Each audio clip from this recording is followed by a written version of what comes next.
Okay, welcome everybody. At 7 o'clock, we'll begin with the Pledge of Allegiance. I pledge allegiance to the flag of the United States of America and to the republic for which it stands, one nation, under God, indivisible, liberty and justice for all. I'll go ahead and open up the Community Development Agency meeting and call it to order. The Opens Meeting Act is posted on the rear wall next to the agendas. At this time, we'll have roll call.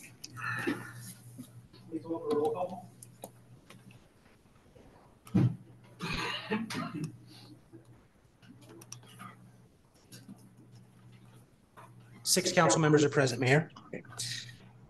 These items tonight, we had previously continued to this meeting specifically, but we're still waiting on information and our agreement. And so we need to continue this. Again, it'd be indefinitely until we're ready to bring it back. So and legal, we're able to do that if we do items 1, 2, and 3 and just do one motion. Yeah, that would be a problem with this. Okay. I would take a motion in regards to these items. Councilman Vaughn. Motion to continue indefinitely public hearing items 1, 2, and 3. Councilman Jensen. I will second. Cast your votes. Motion carries 6-0, Mayor. Take a motion to adjourn the Community Development Agency meeting. Councilman Sukram. I'll make the motion. Councilman Jensen. I'll second. Cast your votes. Motion carries 6-0, Mayor. Okay, we are adjourned. I'll go ahead and open up the City Council regular meeting. Time is 7:01. The Opens Meeting Act is posted on the rear wall next to the agendas. This time we'll have roll call for the City Council meeting. Please vote for roll call. 6 council members are present, Mayor. Mayor's comments. We released this week the exciting work we are doing on the new police department location with partnership with RVR Bank. I just wanted to let everyone know that tomorrow, which will be November 15th at 5 p.m. at Gallery 92 West, we will be having a open house to not only discuss this, but as well as the plan for the North Downtown area. We're excited about the opportunities we have in this area, and love you to come and be a part of that discussion tomorrow. So again, Gallery 92 tomorrow, November 15th, 5 p.m. That's all I have for my comments. We'll go ahead and move to item 1 on the agenda, which is a motion to adopt the current agenda from the November 14th, 2023 regular meeting. Councilman Von Baron. I'd like to move to approve the agenda with the exception of, given the number of people here, moving item number 30 to the first item of new business. Okay. So that would be an amendment to move item 30 to the first item in new business. Is there any other changes? Councilman Vaughn? Would we also not need to move items 3, 4, and 5, or maybe even more in conjunction with the? Yes. 3, 4, 5, and 6. So yeah, continuing those indefinitely. Add on to them. Okay. Well, we'll handle these amendments. I just want to make sure there's no other amendments, and then we'll get to work on those. I'll go ahead with the first one. Vote to this would be amend the agenda to continue items 3 through 6 indefinitely. You want to make that motion then? Okay. Councilman Vaughn, Sukram. I'll second. Okay. Cast your votes on that amendment to the agenda.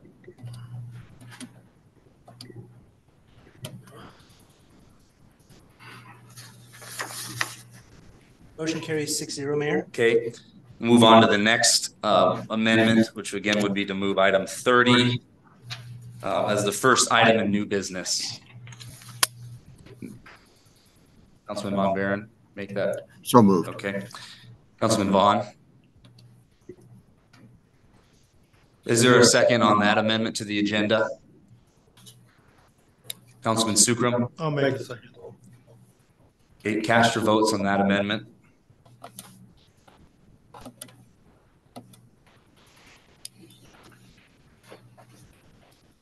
Motion carries 5-1, Mayor. Then I would take a motion to approve the agenda as amended. Councilman Vaughn, So moved. Councilwoman Lathrop, Second. cast your votes.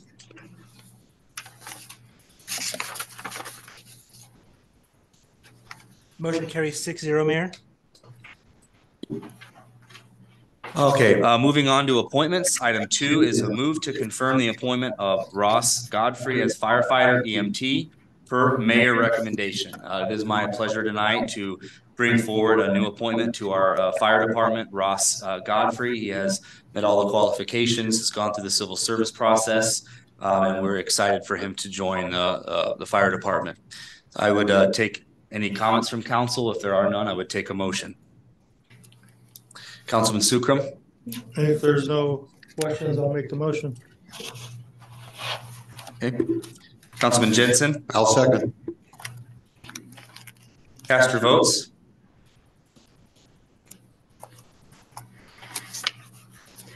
Motion carries 6-0, Mayor. Mr. Godfrey is here. Would you please stand and be recognized, and thank you. Congratulations.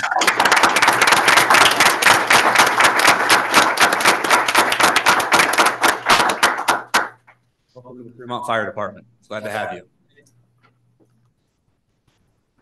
Moving on to item 7, which is under public hearings, resolution 2023-215 to approve a conditional use permit for a self-storage facility generally described as tax lot 101, generally located at the northeast corner of Cleary Road and Judy Drive.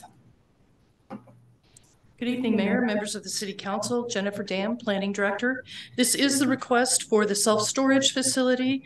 It is connected with the third and final reading for a change of zone that's on the agenda later. This has taken a little while to get to you because they wanted to make sure that they had all of their drainage issues addressed properly before it came forward. We have been satisfied with the way they've developed the drainage.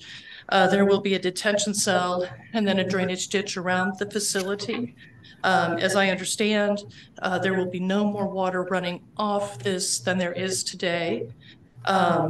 There is, the first phase will just be a small storage unit and then contractor's office.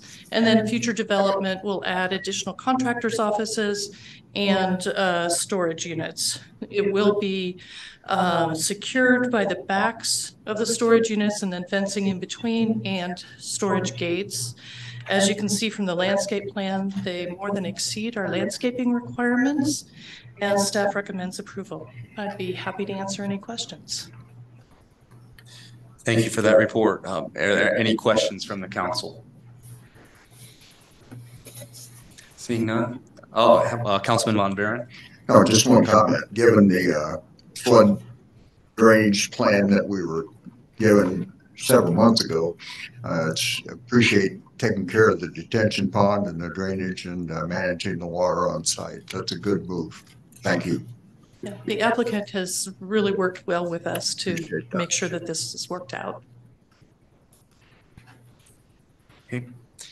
I will now open the public hearing on resolution 2023-215. Anybody here to speak on this item? Seeing none, I'll close the public hearing. Any additional comments from council?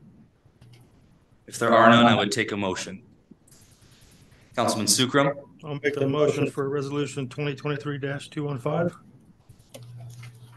Councilman Jensen? I'll second. Cast your votes. Motion carries 6-0, Mayor. Item 8 is ordinance 5659 to modify and continue the Business Improvement District number 1 in the downtown. This would be for first reading. Doing our staff report tonight will be BID board member Sam Heineman.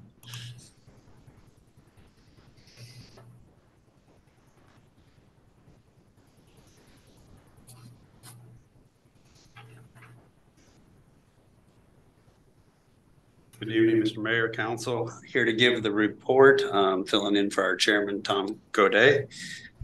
This is for the renewal of the Business Improvement District downtown. This is the recommendation from the board. First of 3 readings, ultimately would get up to the council for decision. Just kind of hit some of the highlights here. The renewal highlights, as we've gone through, we received feedback. The H Street area, the property owners over there felt it was best to be removed from the district as it's hard to get flower baskets, traffic, things like that over into that area. Our recommendation is to have that removed from the district, as well as single family homes. And then 2 additions to the district would be the First Street Mall and the former Fremont Tribune building. Feedback we received from members downtown was they feel there's a little more benefit to the Main Street area than maybe some of the peripheral streets like D Street or Park. So we came up with a 2-tier system to help address some of that.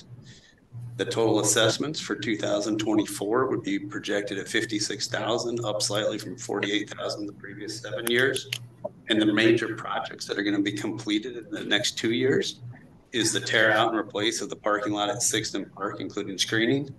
2025, tear out and replace the parking lot at 3rd and Main Street, and install archways into the downtown at Military and Main and Broad Street, as well as continue with many of the items like flower baskets, banners, Christmas decorations. A little history on it. Again, we talked about the H Street area being removed. There's roughly 26 properties in that area. The single family residence will be automatically exempt. The definition we worked with Tyler at the city would be defined by a single family by the assessor, as well as they have 1 address. This will eliminate the process of previous years where you had to mail out exemption forms, mail them back. This is going to be very black and white, so we don't have to go through that. It's going to save staff time and money mailing out. We added 2. The levy, as we discussed, the 2-tier, the main area, Main Street, between Military and, or on Main Street between Military and First. And then 6th Street between Broad and Main, they're going to have a levy of $160 per 100,000 in assessed value. The rest of the district is 120. For comparison, right now the whole district was 136. So those in the corridor are up slightly. The rest are down a little bit. The recommendation would be a 5-year renewal. Some of the accomplishments: the new speaker system, which we raised $45,000 from outside funds for. Continue to do things like flower baskets, host events downtown, sponsor those. Why it's important in the downtown, it was one of the goals and objectives in the comp plan. We get to the parking lot on 6th and Park. The city put it in their council or the next 2-year budget, and it already approved it, so that will get torn out and replaced. Same with 3rd and Main Street, that's 2025. Parking lot screening, which is recommended in the comp plan and required by code when you tear out and replace, it's going to be installed. It'd be something like that. The one on 6th and Park, in the budget that the council passed, there was a contribution from other funding sources of $27,500 that would come from the Business Improvement District. 2025 would be 3rd and Main Street. The contribution from the Business Improvement District would be $21,250 as budgeted and passed. And we have the downtown archways, where the budget included $37,500 in a private contribution, and we have a donor that has pledged that, as well as Broad Street, 6th and Broad. It was put in budgets beyond the next 2-year budget, but we had a donor reach out to us that said they thought it would make the most sense to do both at the same time, and graciously volunteered to donate $122,500 for these 2 archways, and that should be coming before council next session for approval of acceptance on it. So I really want to highlight, we've been working hard to find other funding sources, find donors that want to help support some of these projects downtown. We'll continue to do flower baskets, bags and Christmas decorations. There's some contracts for services that we need, sponsor of programs for events like John C. Fremont Days, Christmas Walk, Hispanic Festival, concert in the park, trying to draw traffic downtown. 2024 budget, we'll end up using about $22,500 from reserves that the BID has to accomplish all the projects we want to accomplish. 2025 is $11,250 from reserves. And so you can see the breakdown, the projected balance going into the next 2 years is 75,000. To accomplish all the projects, the BID would still have a cash reserve of 41,000. Over the next 2 years, you can see total BID contributions is actually less than what we already have committed from donors. And we think a thriving downtown benefits everyone and provides a place to gather for the community. We offer dining, shopping, entertainment, creates a sense of belonging. And the financial benefit to the city is increased sales tax revenue, increased food and beverage tax revenue, and increased property tax revenue. So be happy to answer any questions. Any questions? Councilman Vaughn? Don't necessarily have a question. I just want to commend you and the rest of the BID group for being able to pull in these private donations for some pretty cool stuff, in my estimation. Pretty excited, and I think it got great things going.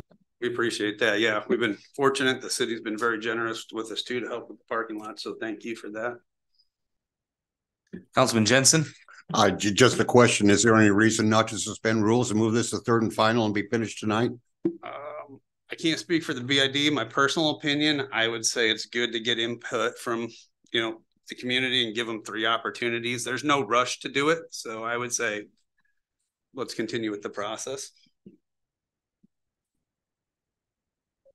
Yeah, Councilman Jensen, we wouldn't be able to approve this all. This is just for the public hearing and the first reading. We could do it at the next meeting and suspend it. Yeah. I think we have time is a good thing. So I don't think there's any rush to. Yeah, there's no rush. Yeah, that's fine. Okay. Any other questions for the BID on this? Thank you. Yeah, thank you. I'll now open the public hearing on this item. Anybody here to speak on this item? Seeing none, I will close the public hearing. Any additional comments from the council on this? Yeah, go ahead. Mayor and council, we did send out letters to notice the public hearing, and we did have one property owner come in and request. They do have a single family and it meets their criteria based upon single family and one address. And so there'll be an amendment at the next meeting to include this property. And that's after consulting with representatives from the BID on agreeing with that. So, okay. And I'll also be clear, this presentation is in the backup in the city council. So if you want to, go into it a little more detail, you can do that. So Councilman Jensen. So if there's no further comment, I'll make the motion to move forward with ordinance 5659 on first reading. Councilman Vaughn. I would second. Cast your votes. motion carries 6-0, Mayor. Moving on to thank you. We'll have first reading. An ordinance of the city of Fremont, Nebraska to continue the existence and authority of the Fremont Business Improvement District Number 1, establishing the purpose for such district, providing that retail property within the district shall be subject to special assessments, amending and describing the boundaries of the Fremont Business Improvement District Number 1, amending and establishing the proposed method of assessment to be imposed within the district, providing penalties for failure to pay special assessments, repealing ordinances in conflict with this ordinance, providing for severability, and providing when this ordinance shall be in full force and effect on first reading. Thank you. We'll now move on to the consent agenda. All items in the consent agenda are considered to be routine by the city council and will be enacted by one motion. There will be no separate discussion of these items unless a council member or a citizen so requests, in which event the item will be removed from the consent agenda and considered separately. Are there any items to be removed from the consent agenda by council or staff? Seeing none, any items by the public? Okay, seeing none, I would take a motion to approve the consent agenda. Councilman Von Baron. Motion to approve the consent agenda. Councilman Sukram. I will second that. Cast your votes.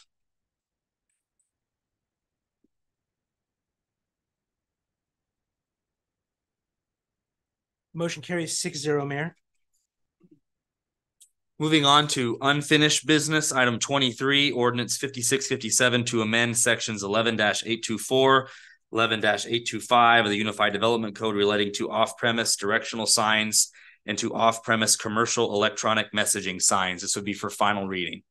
Good evening, Mayor, members of the council. Jennifer Dam, Planning Director. I have been working with individuals regarding off-premise signs for the last probably more than a year at this point in time.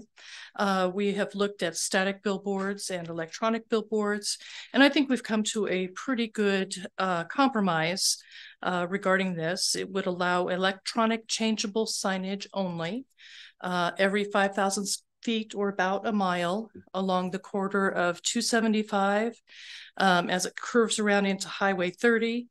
And then on the south bypass, there has been a request for an amendment to allow electronic messaging signs on 23rd Street and North Broad Street, provided that those be, I think we came up with 6,000 feet apart from one another, which essentially would allow one on the east side of 23rd Street, one on the west side of 23rd Street, a face on each side, and one on North Broad Street.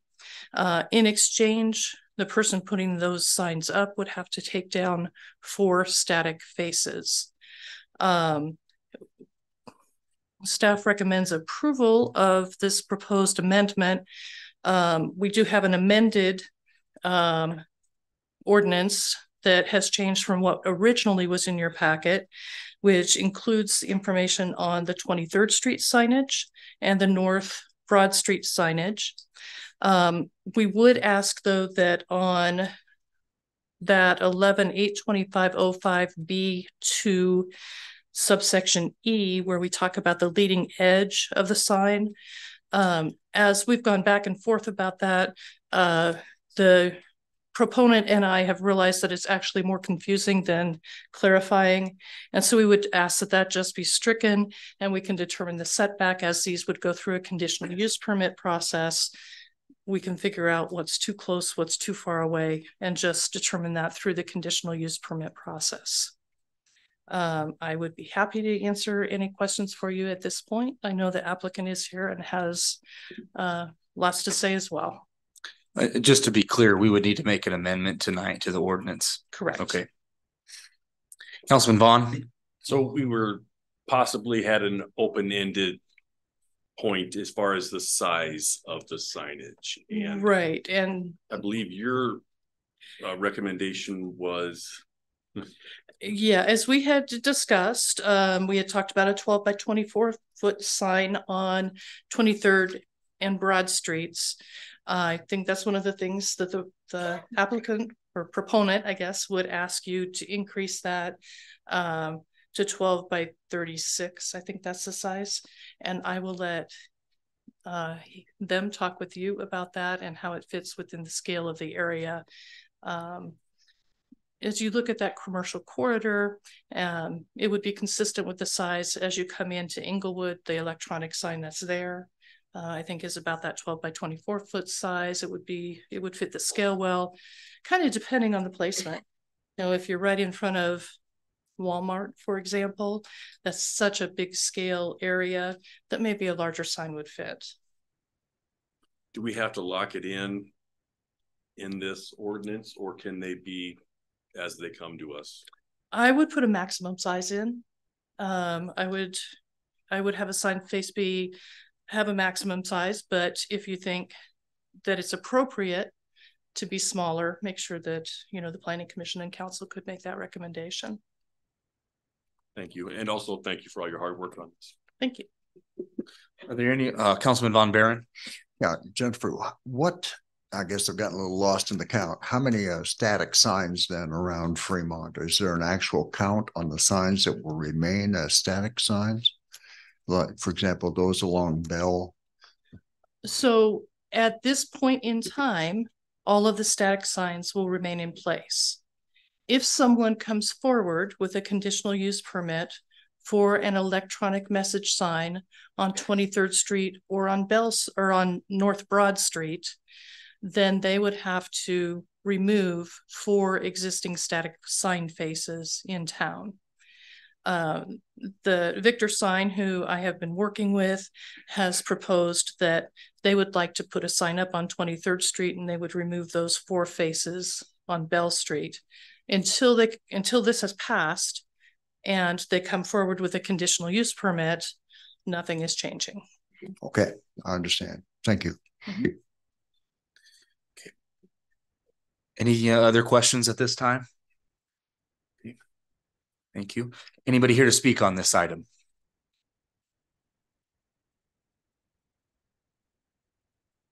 Good evening. Dave Mitchell, 81 West 5th Street, Fremont. I'm here with Bruce Nelson. Bruce is the owner of Eagle Distributing and also Nelson Enterprises, which owns Victor Outdoor. First, I'd also like to echo comments of Councilman Vaughn. We want to thank you for working with us.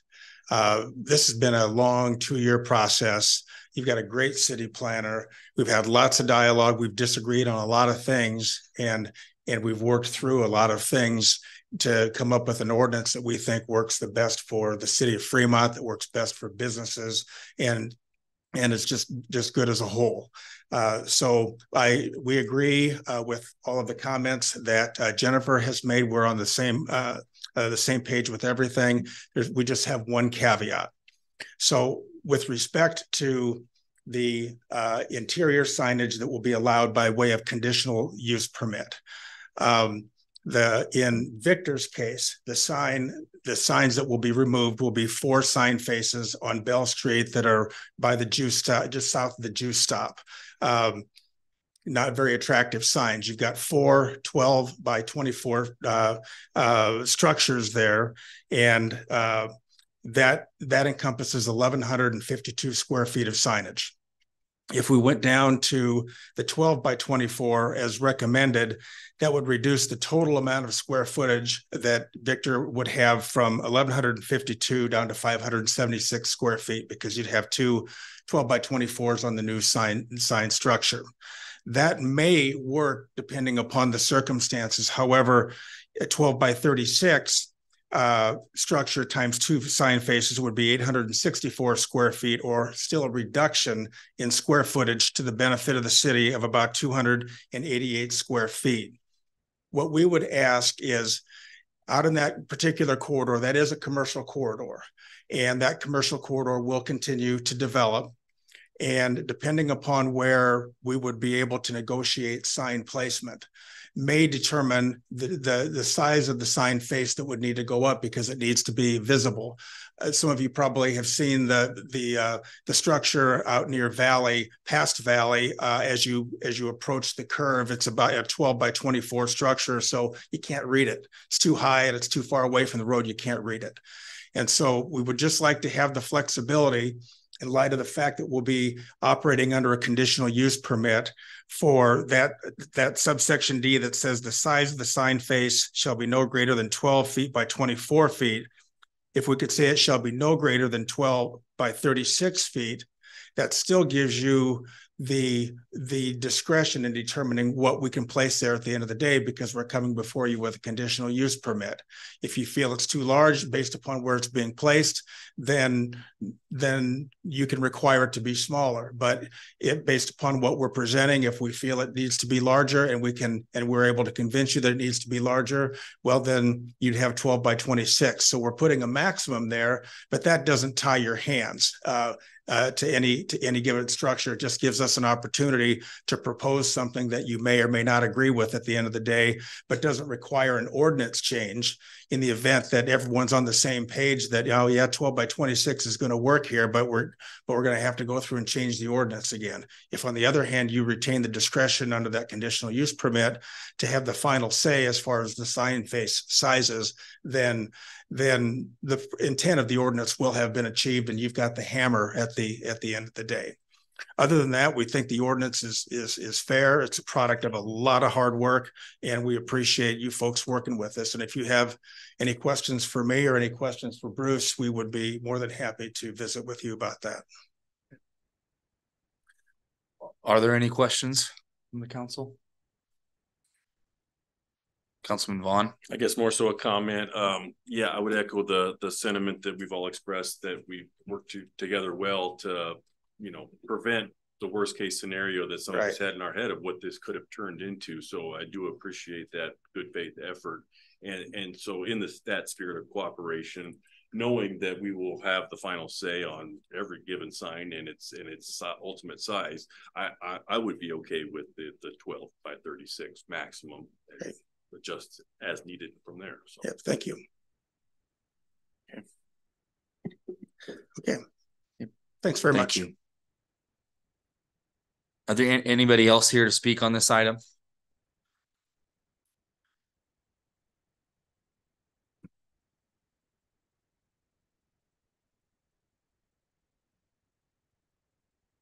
Brad, you're at 2318 East 5th Street.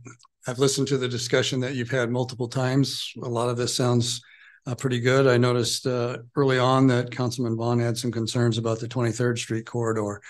My concerns that I recommended be discussed haven't come up from you yet. And I would hope that maybe someone would pick up and ask the planning director to come back and address the question that I raised back at first reading. And that was whether or not there were issues related to the UDC that's forthcoming that we have paid tens of thousands of dollars to a consultant on relative to the signage portions of that UDC that we have yet to see or that has been discussed in congruence with what you're about to do to existing code. If this fits within the new UDC that's being proposed by the consultant, that's fine. If it doesn't, has there been discussion with the consultant about incorporating this in the UDC, and does it fit with what they're recommending elsewhere? Because we paid an awful lot of money to a consultant to advise us on these things. And one of those is going to be signage. So if I've talked to Jennifer about some of this, if she could illuminate some of you relative to our discussion, I think that would be great. It's up to you to ask her. Thank you.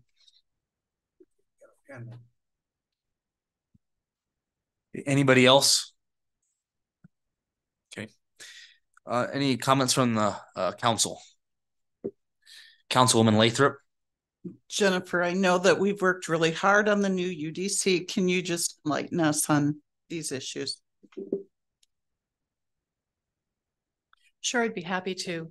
As we've gone through the UDC process, we had also been negotiating and talking about billboards. Currently in the UDC, billboards are not permitted. At the time our existing UDC was adopted, my understanding is that that was not something that there was a lot of public discussion about. Throughout the process of moving the UDC forward, we have had a lot of discussion about billboards in the different community meetings that we've had, subcommittee meetings, and meetings on each chapter.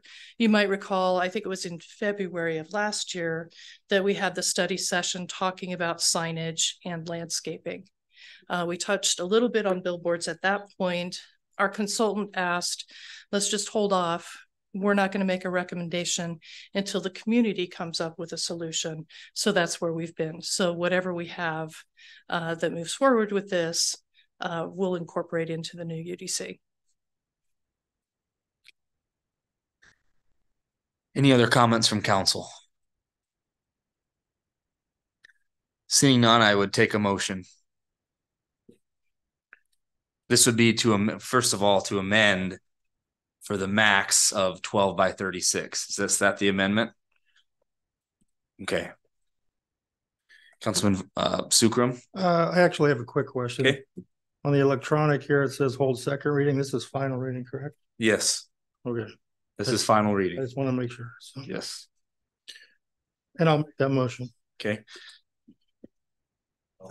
Councilman Jensen. I'll second the amendment. All right. Cast your votes on the amendment.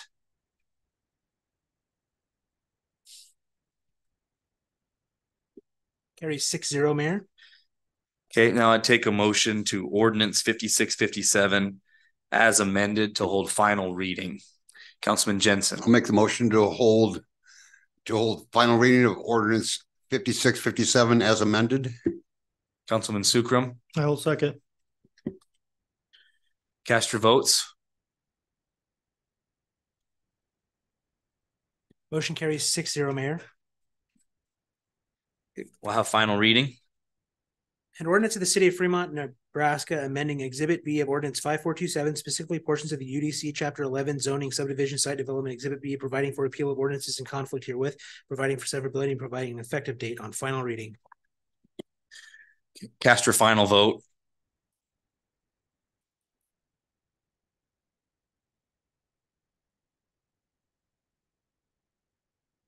Ordinance is approved 6-0, Mayor.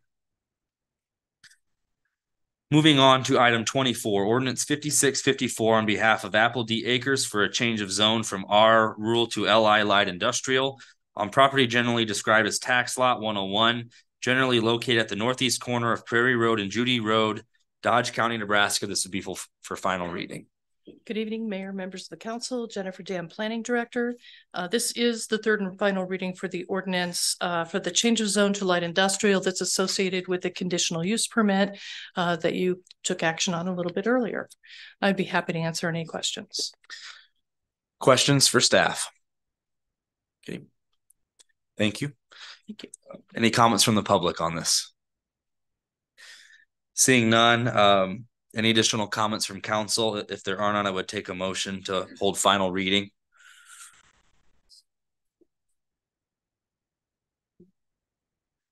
Councilman Vaughn. So moved. Councilman Sukram. I'll second. Cast your votes. Motion carries 6-0, Mayor. Now have final reading, ordinance 5654. An ordinance of the city of Fremont, Nebraska, amending ordinance number 5427 as pertains to the zoning map to rezone the property generally located at the northeast corner of Judy Road and Prairie Road, legally described as tax lot 101, located in the southwest quarter of section 2, township 17 north range, east of the 6 p.m. Dodge County, Nebraska, from R rural to LI light industrial, providing for repeal of ordinances in conflict herewith, providing for severability, and providing an effective date on final reading. Cast your final vote.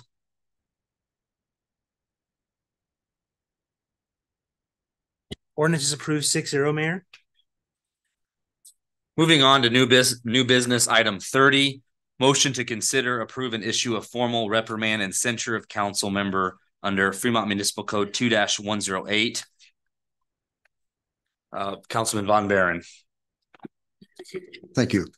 Yeah, it's been an interesting week since I submitted this. I've had a lot of conversations with people, a lot of conversations with council persons, and it's interesting. There have been so many events behind this that one of the things that seems to be confusing it is the recent charges that were filed. So I'd like to clarify a couple of things. First of all, this is not against a person.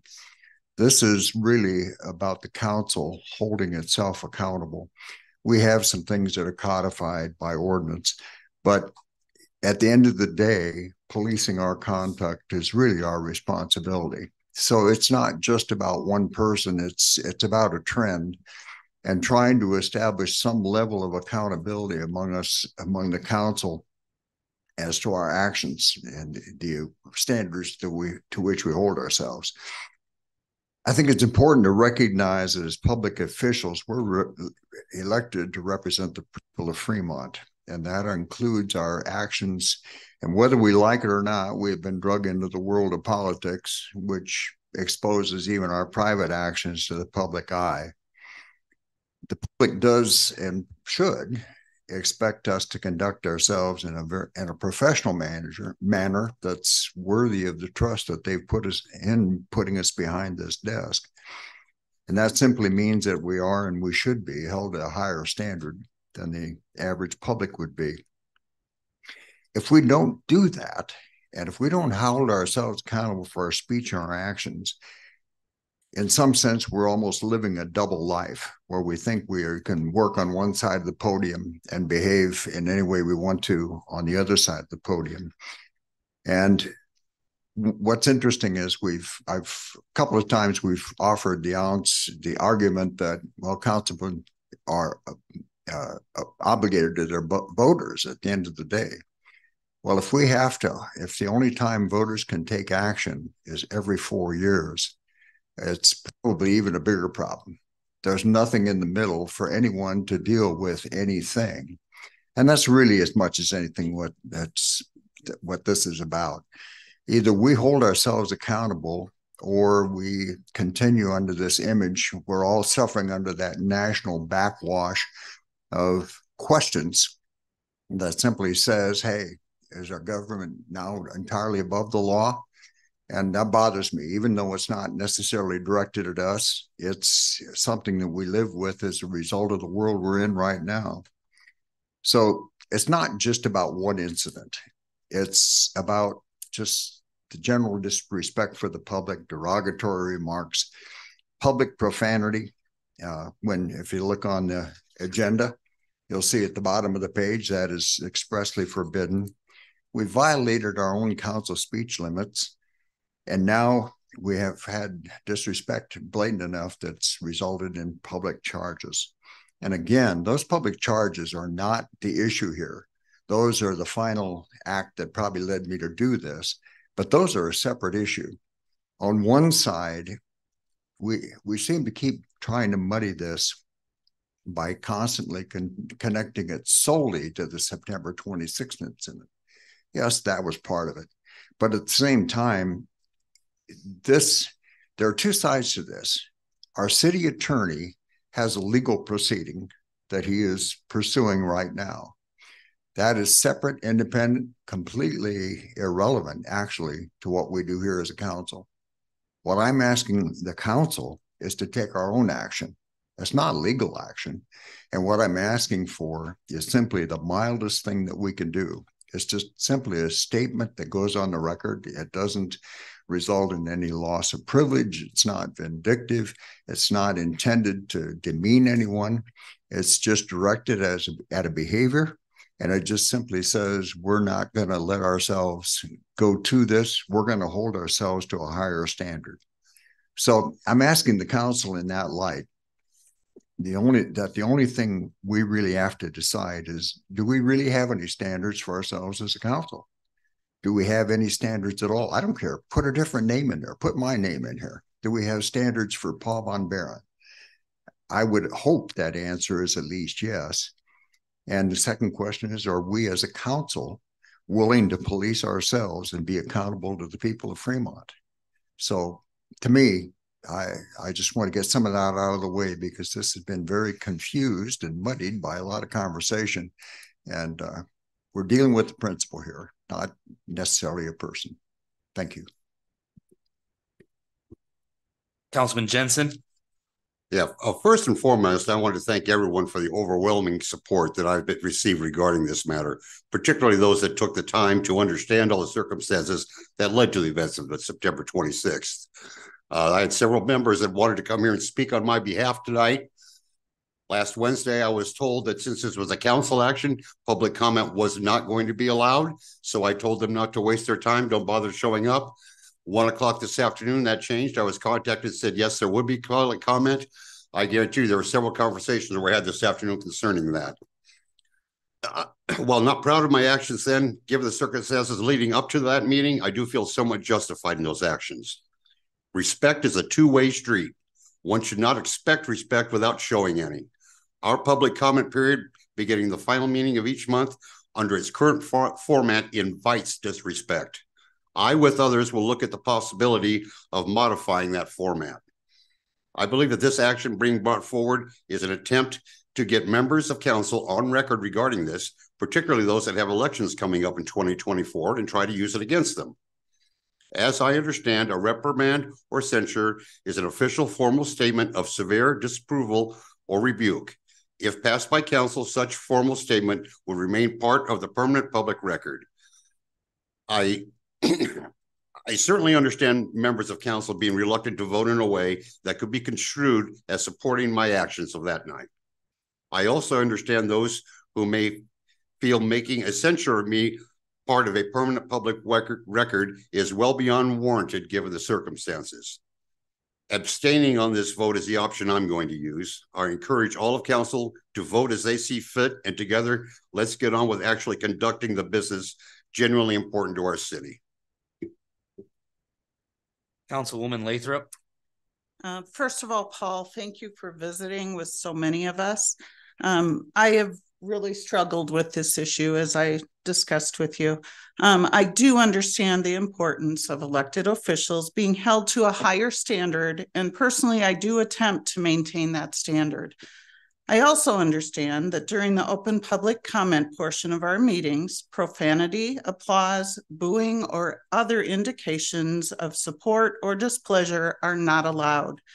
Accordingly, we as a council have unfortunately witnessed or fallen victim to such actions from the public with no opportunity to address untruths or misinformation hurled at us. With that being said, I feel it necessary for this council to explore options for brief council rebuttal at the end of public comment when such comments directly affect or pertain to a council member or even challenge our integrity. Ironically, shortly before this meeting, I was presented with a potential solution. James? Councilman Vaughn.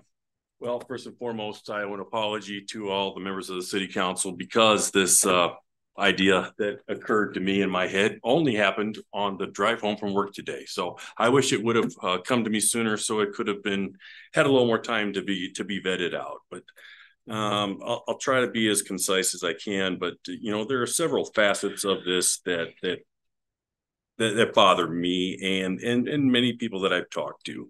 So, you know, Lori has already alluded to, there are clauses in here about profanity, raised voice, and things that the public aren't allowed to do. But we're talking about censuring Mr. Jensen, but is there any talk about repercussions for the individual that was also involved in this interaction? I understand that the go-to defense in lieu of that is, well, we're held to a higher standard. But do we have to ask ourselves what's a higher standard mean? Because if we are going to hold ourselves to that higher standard and pick and choose when we enforce these and when we censure or when we do whatever, is that really the higher standard? I mean, I think the higher standard is we would hold everybody accountable. And so ultimately what I'm leading up to is a proposed continuation of this censure bid for a meeting or two because of an idea that I'll get to. I know I'm rambling here, but our public comment process is broken and has been for a long, long time. I think we would all probably acknowledge that. It's almost next to worthless. And so a thought occurred to me that we could potentially have a much, much better system. Why wouldn't we have public comment before every single city council meeting? Now, you can't have all 8 of us here. You can't have even 5 for a quorum. So why would we not have wards 1, 2, 3, 4, take the first meeting of the month, come in at 6:30, be able to have a public dialogue, a back and forth, a conversation, not just a one-way street of things being alleged and said about us that we have no choice but to sit here and just, you know, take it on the chin. The second council meeting of the month, that side of the room would then come in at 6:30 and be able to engage in a conversation with the public, as opposed to the current process we have now, which it's just so pathetic, honestly, that it's almost laughable that there's no opportunity for feedback. And the public has clamored about that on more than one occasion, and I wholeheartedly agree with them. What's the point of being able to say things if we can't give you any feedback? That's a great idea. I can't even say that. That's a terrible idea. I can't say that. Hey, let's talk about that some more. I can't say that. So our current system of public comment, I think, should morph and change into a system of public discussion.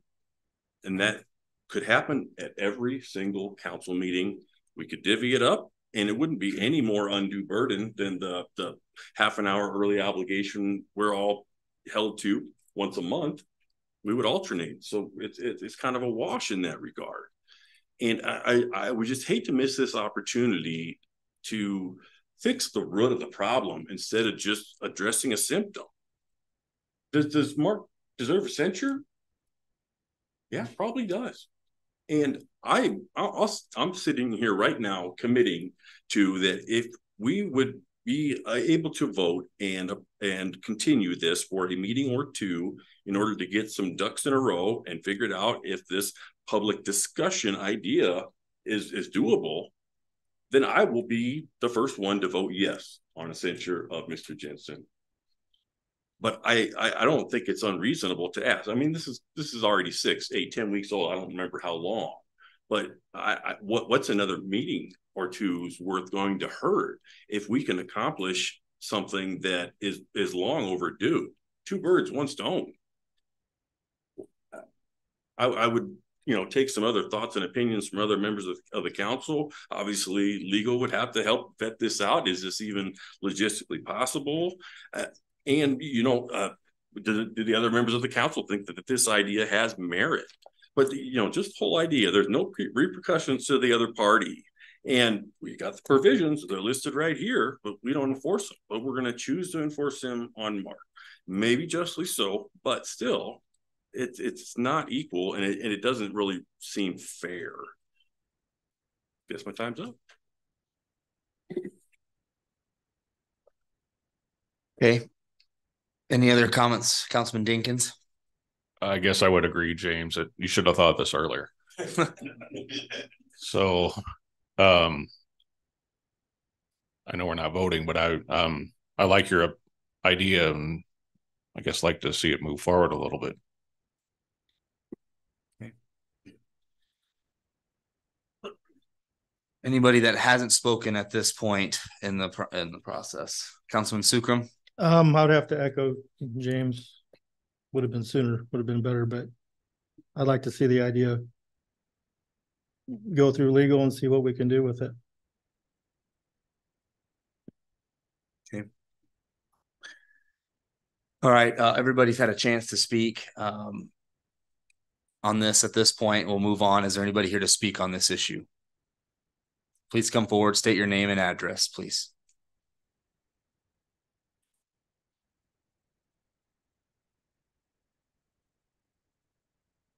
Larry Marvin, 1945 Morningside Road, apartment 124. And I agree with what you're saying, because a lot of times we think that we have to say something sharp so that you understand and remember it. And if you have a discussion, you can ask questions back and forth. And if someone has been lied to and is bringing a lie before us, we have the right to discuss that and track it down. And so those are just things where the feedback, I think, is a great idea, and I would appreciate that much more than I would the coming with a public gripe session. But it is, we need the human feedback, because recently I think I was at a meeting, to a very nice woman was talking, and I'm certain she was lied to, and she was telling us what I consider as a lie, and I don't have that verification, but I'm of that opinion. So we need to be able to challenge these different things. So I'm with you on that, and I prefer it much better than just this other where we come up and talk to a brick wall, and you have to sit there and you're not even supposed to nod your head that you agree or anything like that. And so it's very artificial when we come and talk. So I think the feedback is very important.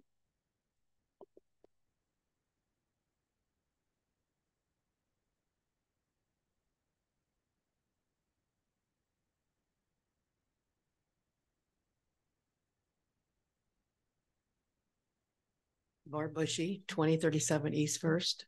I agree with Councilman Vaughn. Also, I speak quite often at open meetings. I think that we have to have a standard also.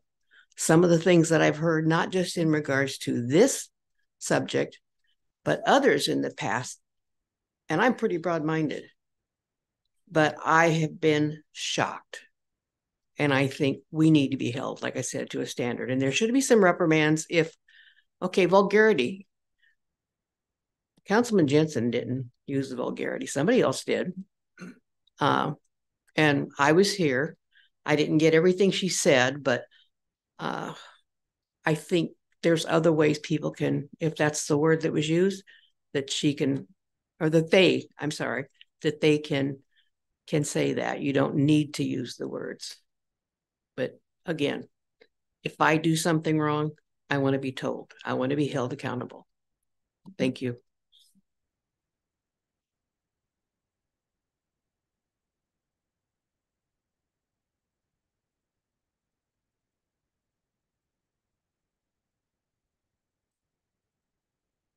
Right here, 2318 East 5th Street. I'm going to start off with something that I hadn't planned on discussing, I guess, because I think it's too bad that we got so far off track. I'm not opposed to Councilman Vaughn's discussion of an item like that, and he should bring that as a separate agenda item. This agenda item was billed as a motion to censure, period, not a discussion of what we might do in lieu of that. That's a masters of deflection. And quite honestly, I think this council is really great at it, oftentimes with the help of legal, who didn't intervene when we got way off track of Mr. Von Baron's agenda item. Having said all of that, this proposed act of censure does not overlap with any civil investigation. It stands on its own. Council members take an oath to faithfully fulfill the duties of the office according to the law. To perform those duties, you're each required to interact and represent your constituents, as well as all other citizens of Fremont. As council members, you all have the responsibility and are obligated to demonstrate professionalism at all times when communicating with and serving the public. Council assumes the responsibility to elect one of its members to serve as the council president. This position requires an extra measure of professionalism because that position stands in line to be second to the mayor in running this city. No one is perfect, but if and when mistakes are made, personal responsibility and remorse are essential. In the case at hand, neither seems apparent. Blaming bad behavior on constituents and call you or attempting to deflect the matter as insignificant don't cut it and shouldn't be taken seriously as an excuse tonight. Repeated and blatant misconduct must be addressed. When a council member repeatedly fails to demonstrate that they are capable of serving professionally, this council is the only body and means outside the ballot box where a council member can be held accountable for their misconduct and their inappropriate actions and conversations with the public. Foul and confrontational language is just not acceptable when you're in a public official. In circumstances such as this, the council must police itself. Coming from the private sector, it was never fun to give a less than satisfactory appraisal to somebody or to someone that you were going to put on a performance plan for failing to deliver what was required for the job. But that's exactly what's required for performance issues that continue. Otherwise, they'll get even worse. In the case at hand, it's the council itself that must take action. Censure is the council's equivalent to the private sector's performance plan. It's painful but necessary. Council inaction to date has led us to the point of formal censure. If the conduct you witnessed over the past several months and the latest repeated failures to follow city code and the mayor's instructions by engaging with a private citizen during public comment weren't enough, all you needed to hear was the TV interview that ran last night. During the interview, there was no indication of personal accountability or remorse. Instead, the city council president tried to blame others and deflect the matter as insignificant and unworthy of discussion. Yet here we are. It's obvious that it was a violation of city code and unprofessional conduct, as well as an unremorseful attitude that this council must address with censure. Turning a blind eye and failing to issue a censure now only facilitates continued bad behavior and other future misconduct. As I said earlier, you must police yourselves. Show the public that you have what it takes to formally call out misconduct and overt failure to follow city code. That's your job. Thank you.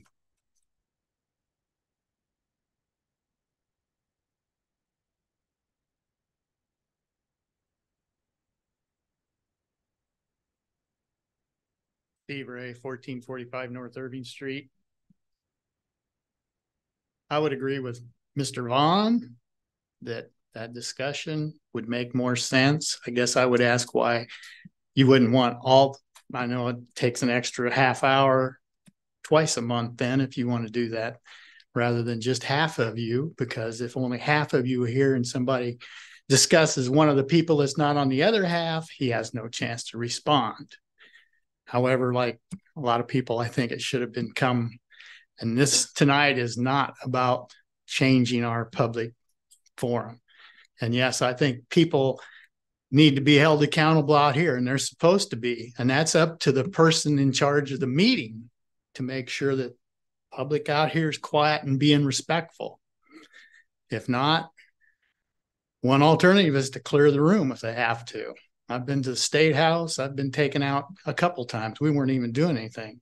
It was the other people, but they said clear the house, and they clear the whole house. They don't clear just certain people. Somebody that's up here speaking, it's being disrespectful or whatever, you should ask them to just leave. No questions asked. That's what part of the thing is. Addressing Mr. Jensen's problem, however, this is not the first time that he's had a problem. This is the second time he's been asked to be censured, and the first time it never even made it. And like Mr. Yeager says, it is your job to police yourselves. And I think you should take action on it tonight and move ahead with Mr. Vaughn's idea and see if it can be. I think some dialogue back and forth would be great with this subject. I mean, give some people some answers. A lot of people leave here thinking, well, I didn't get no answers tonight. They all just sit there. And I understand that's your job this way. I don't think Mr. Jensen's very apologetic.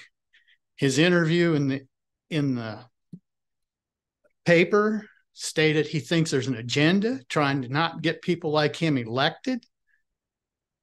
I don't know where he's coming from for that, just because he's the one that said things, and he is supposed to be. And as president of the council, he should be more so. And I realize it takes a thick skin to sit up there and take some of the stuff that comes your way. But that's what you signed on for. And it's time that you do something about it. I've talked to a lot of different people, and they all want to know why he's sitting there and getting away with this. And it makes all of you look bad if you don't say, well, we're not condoning that. So that's all I have to say.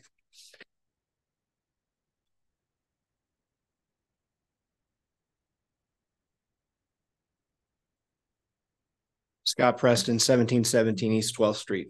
First of all, I'd like to thank Councilman Von Baron for getting this item on the agenda. I do think it's an important issue, and I am interested in the outcome. And I'd also like to say that I don't have anything personal against Councilman Jensen. As you likely know, he and I didn't see eye to eye on the library issues that came up earlier this year, but I appreciated that he consistently attended the library board meetings to keep tabs on and get a firsthand look at the process that was going on. And as far as I know, his attendance at those meetings was in no way required. Having said that, I do come this evening to speak in support of Councilman Von Baron's request to reprimand and censure Councilman Jensen for his conduct. Oxford Languages says that to censure means to express severe disapproval of someone or something, especially in a formal statement. Now, most of the time when we encounter things that we don't approve of in our daily lives, we don't say or do anything. In those cases, I would say we're not expressing approval of whatever it is, but we're tolerating it. And we're making the decision that censuring it is not worth our time. And I completely understand that, because I don't have enough available time to formally express disapproval for all the things that I see in the world that I disapprove of. And I suspect that you don't have that kind of time either. However, this isn't daily life. In this case, the council's being provided a formal opportunity and time to express disapproval for the conduct of one of its members. Thus, I believe that to reject this motion is not merely to tolerate the conduct, it's the approval of it. It's the approval of contempt for the public. It's the approval of derogatory remarks. It's the approval of public profanity. It's the approval of violating council rules. It's the approval of disrespect for a constituent so blatant that formal charges have been filed. If Councilman Jensen's actions don't rise to the level of formally disapproving them, what's the line in the sand? If you don't disapprove of this conduct, what would it take for you to disapprove? which broken ordinance or what conduct is a bridge too far? You should probably start thinking about that, because to do nothing about it is going to encourage these limits to be pushed again, either by Councilman Jensen or someone else. I encourage you to take this opportunity to hold yourselves as a body to a high standard of conduct and to send a clear message that the public shall be respected by the people they voted into office. Set the precedent that these types of actions will not be approved.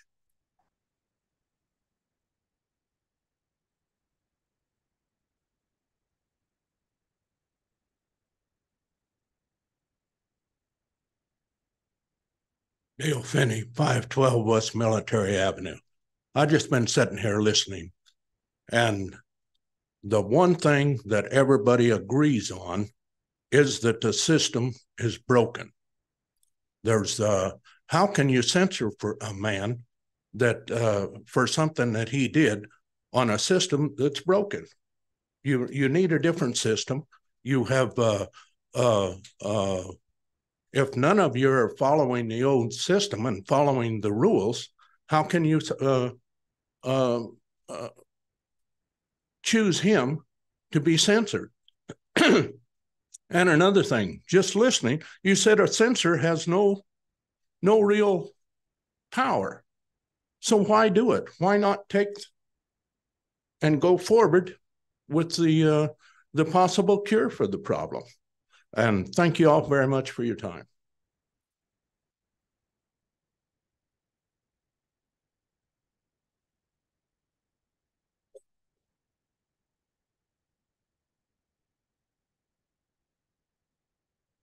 Name is Gene Schultz, live at 2306 Gene Drive.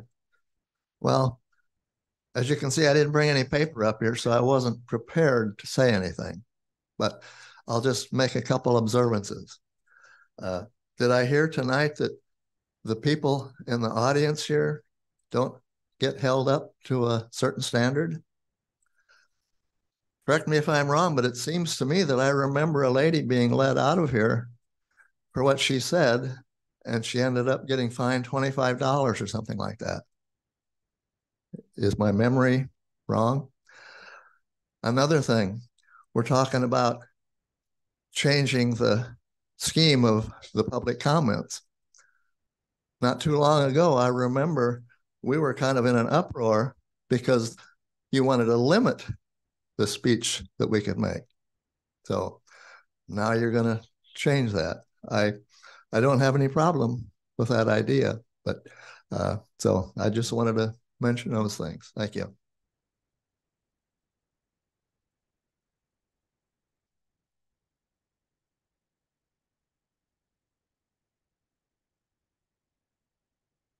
Tim Howard, 2665 Park Place Drive.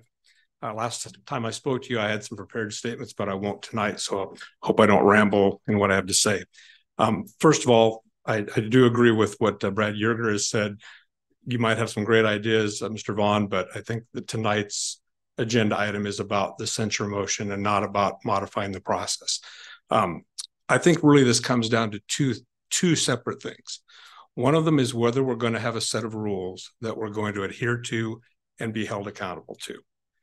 I don't think anybody wants a city council meeting where people yell and scream back and forth at each other, where we allow the public to yell and use profanity, scream back at each other, to boo and to chant. We don't want that type of thing. Nobody wants that type of thing. And that's the reason that we have these rules that are here. And when Councilman Jensen has raised his voice and spoken out of turn, he has broken the rules and that we're asking the public to abide by. Now, whether this other lady, I wasn't here at that particular meeting, although I watched it, if she needs to be held accountable, I have no issue with that. But the issue is right now, what we're talking about is Councilman Jensen. And we need to live by the rules that we have in place for this council. About a month ago, I was playing at an establishment downtown and happened to leave and to turn onto Military Avenue, and a policeman turned on his lights behind me, and I was like, oh my goodness, what happened? And I had just, all I had done was failed to turn on my turn signal when I went onto Military Avenue. There was no traffic. There was no danger for anything. I was respectful to that officer. I apologized for not having my turn signal on. He gave me a warning, but had he given me a ticket, I would not have challenged that ticket because I broke the rules.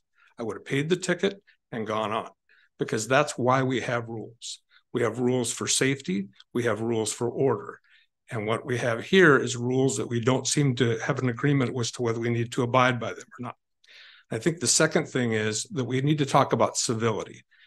I'm about 60 years old, and I remember a time when it seemed like, at least on the surface, that politics were a little more civil than they are today.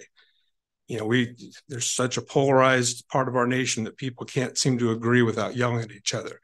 And you see it enough on the national scene that we really don't need to see that same type of thing here locally. And I really think that in the matter of what goes on in this chamber, there needs to be civility. And I will agree that I think the people that sit on that side of the desk, you have to be held to a higher standard. You may not agree with that, but I think, as some others have said, that's what you sign up for. I've seen a couple of our presidents sit and be harassed by the press and maintain composure and not strike back at the press. Maybe not the last couple of presidents, but I've seen that in the past. And I think we need more people with that type of a mentality and demeanor in politics. We need less Bo Pellinis and more Tom Osbornes in our public offices. And I think in the end, we need to say, is this type of behavior acceptable? And while we're only mentioning the September 26th issue, we have to remember that there was profanity used by Mr. Jensen way back when the issue with Mrs. Murray came up. And so this isn't just a one-time thing. And there's also been other yelling at other people that aren't necessarily up here for the public comment. So I think this needs to be taken very seriously. I think Councilman Jensen needs to be censured. As I said in my previous speech, I think he needs to be removed as president of the council, and that someone else needs to be put into that position. As others have said, if we would happen to lose Mayor Spellerberg, is this the kind of demeanor that we want to represent the city of Fremont? I think the answer is unequivocally no. And so I would encourage every one of you to censure Mr. Jensen. And I will also say specifically to you, Mr. Jensen, I have nothing against you personally either. I don't know you. I don't hate you. I don't dislike you. But I just think that people that hold public office, and especially in your position, need to be held not only to a higher standard, but need to behave in a way that's respectful to the public, even when they disagree with the public. And I also, as others have said, I find your lack of remorse very troubling, very troubling. I don't understand why you wouldn't just come out and just apologize. But nonetheless, I think the censure is the right thing to do. Makes a statement if you want to go on in the coming months or coming meetings to talk about a different mechanism for doing discussion, that's fine. I worry a little bit with the way Mr. Vaughn represented that these times are meaningless and worthless. I don't know that I would construe them in that same manner. But nonetheless, I have no issue with what you're proposing. But tonight's issue is whether we're going to hold Councilman Jensen accountable for his actions. Thank you.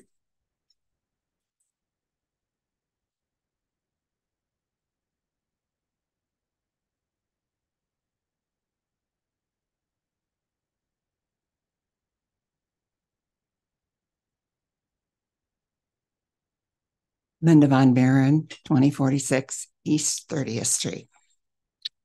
If you think this is easy or has been easy for my husband, then you don't know him.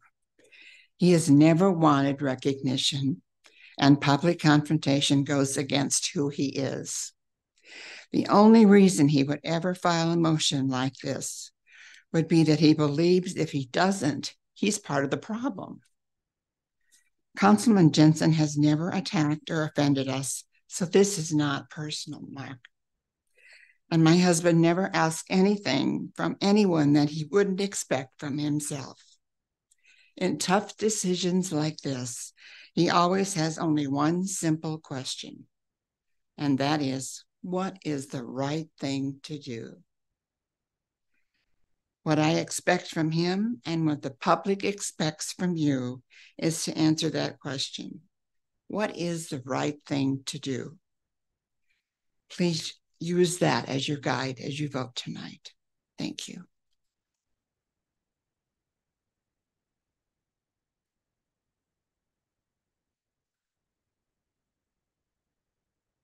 Okay, seeing no comments, we'll come back to council. Any comments from the city council?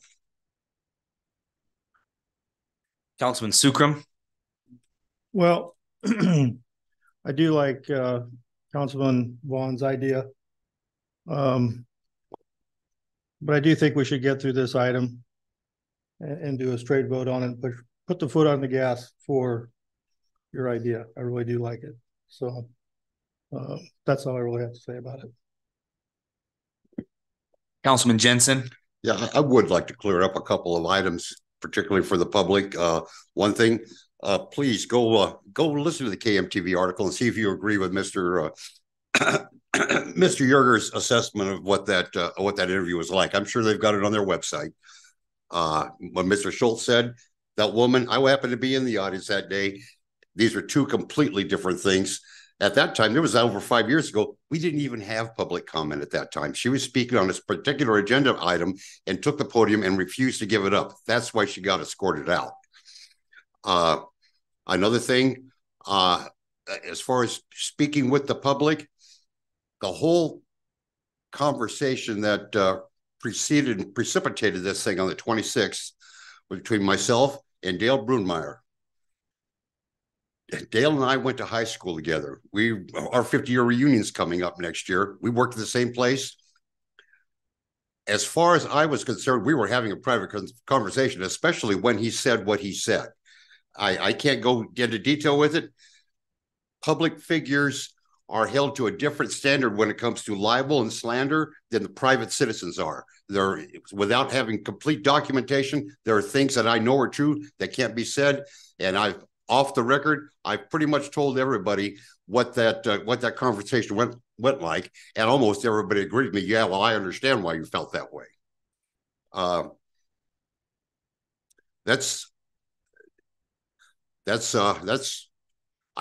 don't believe, like I said, when Dale said what he did, it got under my skin. It was somebody I'd had a relationship with for decades before. I don't believe my reaction would have been as strong with a member of the public that I didn't know, that I did not have a previous relationship with. That may have been why my reaction was strong. As far as Mrs. Brunmeyer, I never spoke to her at all. If she was on the phone, I didn't know it. The only one I talked to was Dale. Beyond that, I'll go with my original statement. I'm going to abstain on the vote, and council just vote as you see fit, and let's get on with the real business. Councilman Vaughn. Well, to follow up and summarize, the distinction between this particular vote and potential needed changes. I think it's important, at least from my purview, that our current broken process inadvertently led to this situation. Not that there may have been some culpability on Mr. Jensen's part, but it did inadvertently lead to that.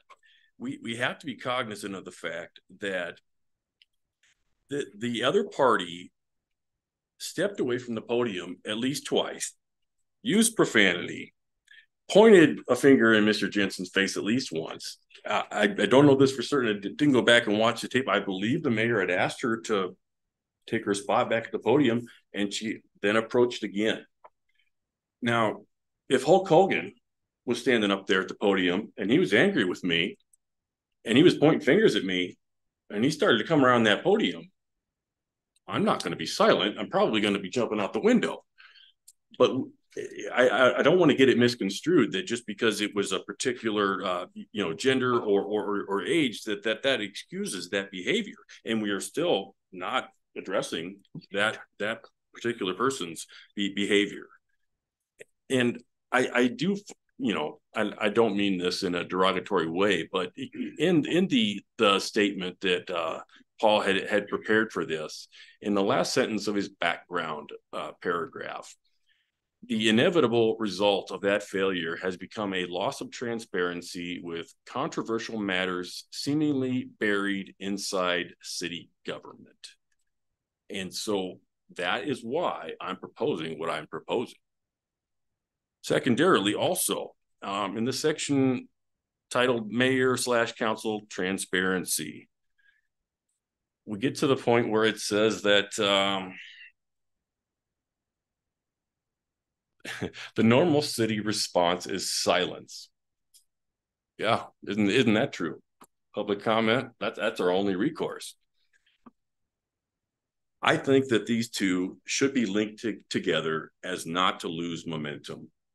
I've already promised in front of God, country, computer, and everybody that when this comes back, if we are agreeable to continue in order to get new provisions in place, I'll vote yes. And I'll be held up as the fool and the liar if I don't live up to my word, and I'm okay living with that.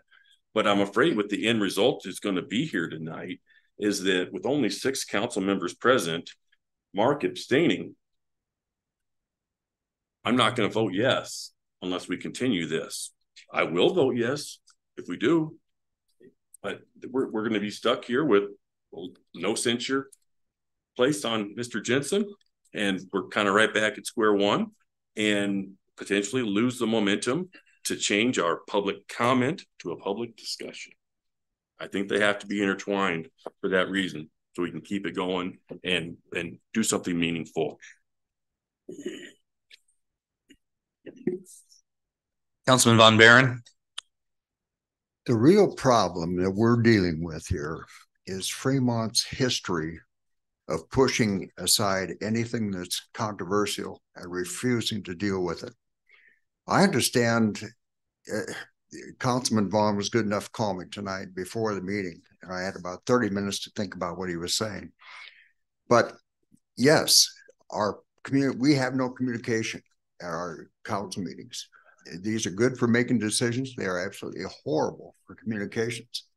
That has absolutely nothing to do with anything that we're talking about here tonight. This isn't based on a single incident. This is a matter, we've watched the disrespect for the last few years, for the disrespect for the public. We've listened to derogatory remarks. We've seen smirks and grins and winks and nicknames applied to women. Public profanity, the violation of council speech limits, excuse me. And now we're using the disrespect for one constituent as a deflection for all of that. And it's equally interesting to me that at least 3 of those incidents have been directed at women. Those are the 3 most notable. I don't know that that means anything, but it's certainly, if we're going to try to deflect this with what happened on September 26th, Fremont is once again dodging our responsibility and burying this problem. And that's what frustrates me. This is not, again, about an individual. I just found it interesting that all of a sudden tonight, our process became a problem. Good grief, who'd have thought? We've only been talking about it for the last few years. What a relative, trying to find a nice term for it. Our end of the month comment period does not work. We've only talked about that for 3 years.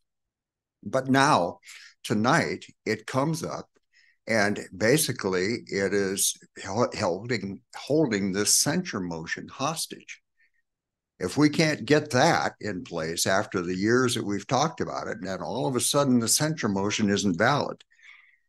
I just, honestly, between that and trying to deflect this with the individual incidents on 26, I'm just somewhat stunned at this whole process.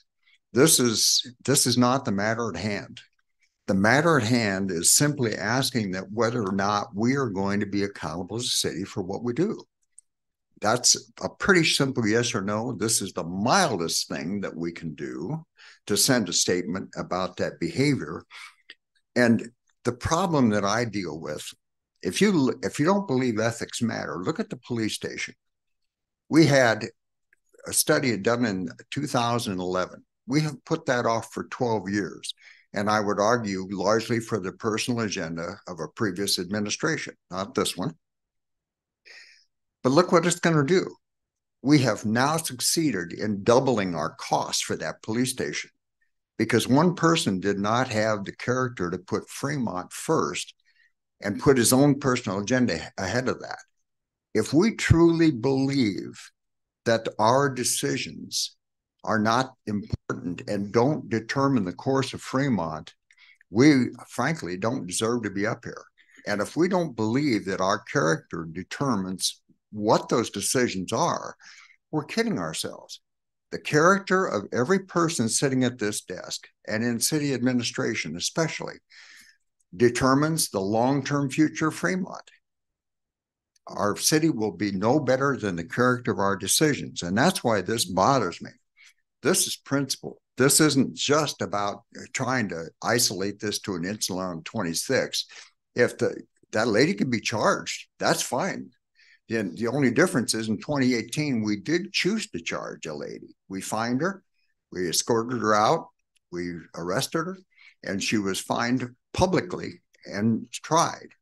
The only difference is we have never held the council accountable for that same standard of behavior.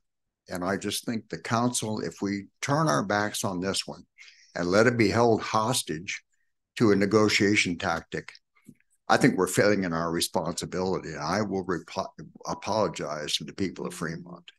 Thank you.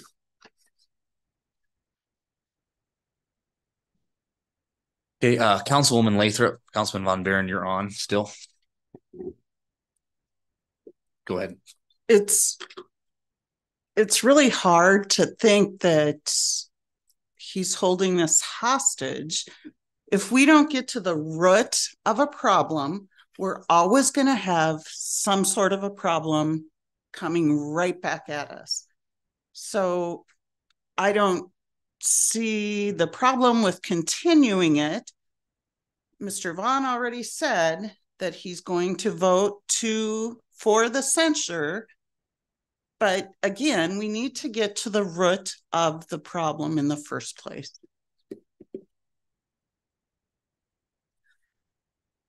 Okay. Any other comment? Councilman Dinkins, you're the only one that hasn't commented at this point. Any comments from you? Okay.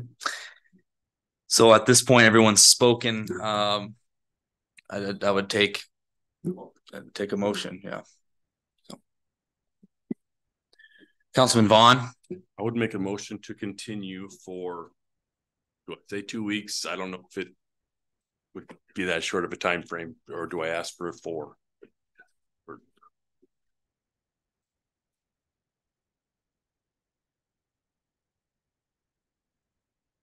Let's just do 2 weeks would be my motion for continuation. Yeah, yes. Councilwoman Lathrop. Second. Okay, cast your votes.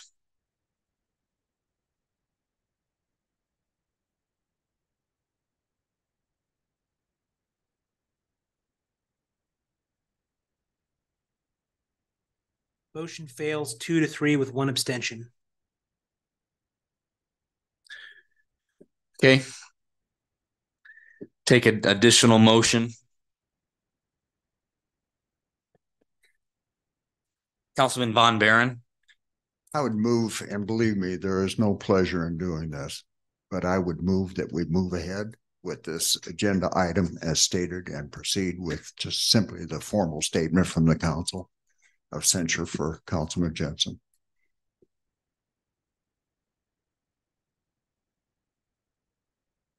Is there a second? Councilman Sukram. I will second. Cast your votes.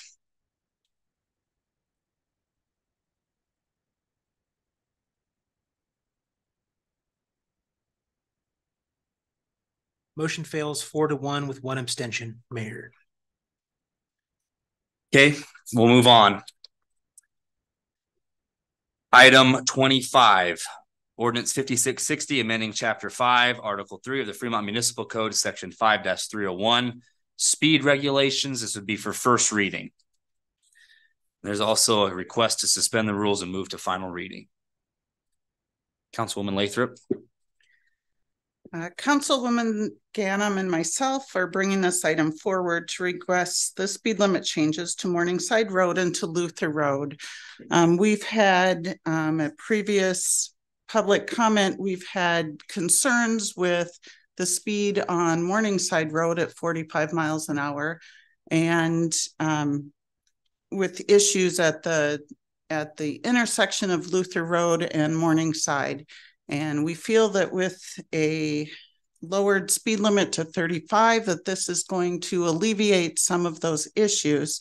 I met with a safety commission, and they agreed that lowering the speed limit on Morningside Road from Old County Road 8 all the way to the east to the 275 bypass would be acceptable. Furthermore, we are asking that the speed limit on Luther Road from the tracks to Morningside be decreased from 40 miles an hour to 35 miles an hour as well. Also, items that were brought up about pedestrian safety. By lowering the speed limit, we can address those issues at a later date. Our first step is to lower the speed limit at this time. Okay. Any questions from the council for Councilwoman Lathrop on this? Councilman Vaughn? Would it be something you would consider to make these changes temporary? And I advocate for that because I feel like the traffic patterns and flow around town are so messed up with our viaduct being closed for the extended period of time. I could only imagine and make some guesses at how much more traffic is coming down Morningside that would have gone down Old 275. And are we going to put permanent things into place that might possibly be alleviated or feel or look and act entirely different once that viaduct is reopened? Only hesitation there. And then secondarily, I understand that part of this has to do with, public safety, and also you mentioned, the child safety aspect. We as a council approved some child safety measures we wanted to put in place as far as the sidewalk out at Johnson Crossing, and I believe that was in July, and here we are, and it's still not done. I understand our city's resources are finite. There's only so much that folks can do at any given time. But, how does this one leapfrog the other? I would hate to see one get left in the dust in favor of the easy one. Hey, I would change out some speed limit signs, and that's that. And then ultimately, is that the right call for the long term when traffic flow returns to normal?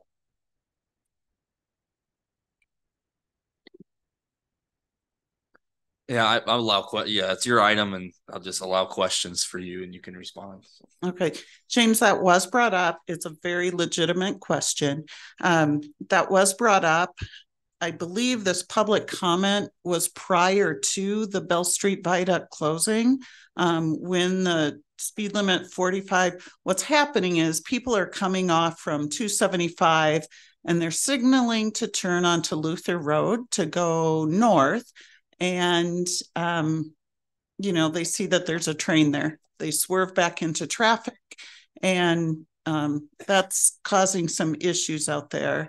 So that's the main reason we want to reduce that speed limit out there, as well as there's further development out there. I don't know if you've seen the newest Deerfield apartment building. Yeah. And, there's the Fremont Crossing apartments out there, and just further development on Morningside Road, I think, constitutes these lowered speed limits. Councilman Jensen. Yeah, I'll just share. I was at the UIB meeting today. Mr. Zetterman spoke at great length about the developments over there and how sidewalks would be the next logical step. I don't know if he'd care to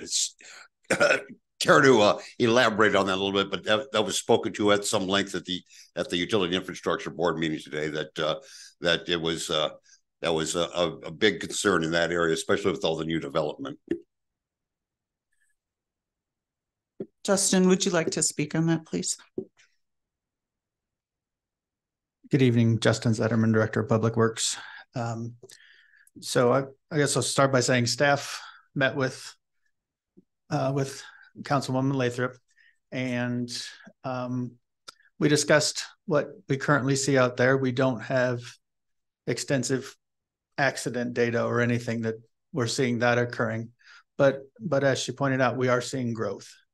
And 10 years ago, it was a county road, basically. There was no driveways, there was no connections. Now we've got multiple driveways, we've got new streets being added, we've got the new apartments going up. We've been in talks with a couple other developments that may be looking at that same area. The port's on its way. This is a narrow street, and we, because of those reasons, feel we can support going with a 35-mile-per-hour speed limit. During the UIB, we did discuss it a lot, and sidewalks along there were something that they were clearly interested in, and how we could pursue that in the future. As I've thought about it since that meeting, after we get the Parks Master Plan completed, between Public Works, Planning, and Parks, we're going to be going out to do a walkability study for Fremont, and having that consultant focus on this area and make suggestions on what we can do to improve it. It goes beyond just a rural section road with ditches on each side where there's not a lot of space for sidewalks. We still will always have the issue with how do we get kids across the railroad tracks. And so that group, when they're putting that study together, could focus on that whole area and give us some guidance on the best way to move forward safely with that. But even in the short term, like I said, staff is agreeable that this would improve safety. As we have more turning vehicles, there's no center turn lane, there's no decel lanes into any of these businesses, no decel lane onto Luther. It's just, if somebody's turning, you're going to be slowing down for them as they turn into that driveway or start pulling out of that driveway. And 35 will just make it a little safer and easier for everybody, is our thought. Anybody that hasn't spoken at this point that would like to? Okay, and anybody here to speak on this item?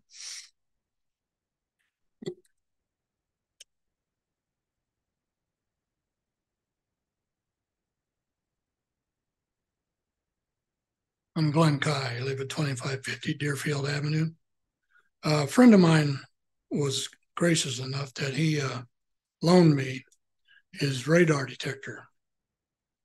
So my grandson and I, we walked up and down the road and took readings of people coming from every direction. And on Morningside Road, 45 is the speed limit, but they were all pushing 50. So right there, it explains a lot of the problem. It's just too darn fast coming down Morningside Road. And Luther Road, that's ridiculous. It's 35 all the way down to the railroad tracks. And then you got that section from the tracks to the intersection at 40. That's how consistent this town is. You never know what the speed limit is going to be. Make it the same all the way through. Yes, make 35 Morningside speed limit. There's people coming out of there it's ridiculous. And now tonight, just by chance, a lady put this on Facebook for a public service announcement on Morningside and Luther. It's not a four-way stop. Morningside is 45 miles an hour. And this week so far, 3 different cars have pulled out from the stop sign on Luther on the Morningside so close that she almost hit them. 2 weeks ago, a guy pulled out in front of a semi. If there would not have been oncoming traffic, there'd have been a heck of a mess, and they'd all landed in my yard because the semi went down the wrong lane of traffic to keep from running over the guy that pulled out in front of me. 45, even if they're driving 45, 45 is still too darn fast. 35 will at least give people a chance in and out of traffic, in and out of the driveways. We've got semi places in there now where trucks are hauling. They're hauling into that seed corn plant. There's 8 to 10 semis a day coming through there. It's just ridiculous. If the city can't step up and do something, what else can they do? Thank you.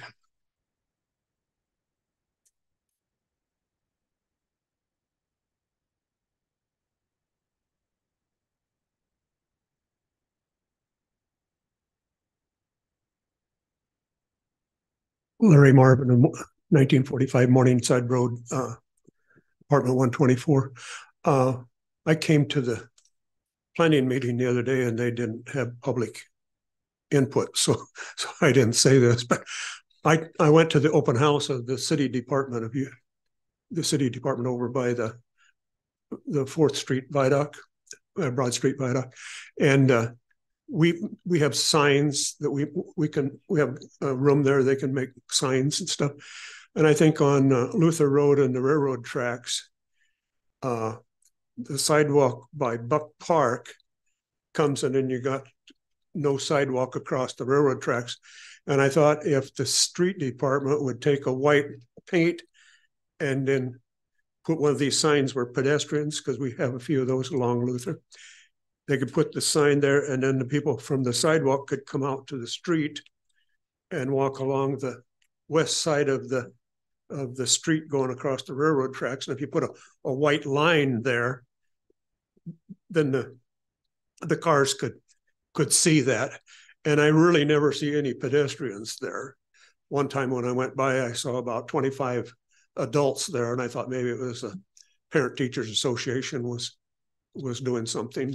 But anyway, if we would use a little white paint and paint a strip along there so that the people walking could come out and walk along on the west side of the street there, and maybe the sign could say narrow railroad crossing, or just put one of those, show the pedestrians walking. And if they had the white line there, the people could see the white line, and then maybe in the middle of the railroad tracks, put a yellow line and split the difference so that both sides have to share a little of that. And you could put a yellow line in the middle of the tracks, and then they could come around there and maybe sprinkle some of this crushed rock to get from the sidewalk out to here, and then back from here to the sidewalk going by. But it's a simple hillbilly one that I would do for temporary. It's a temporary patch. So that's what I'm suggesting that you think about.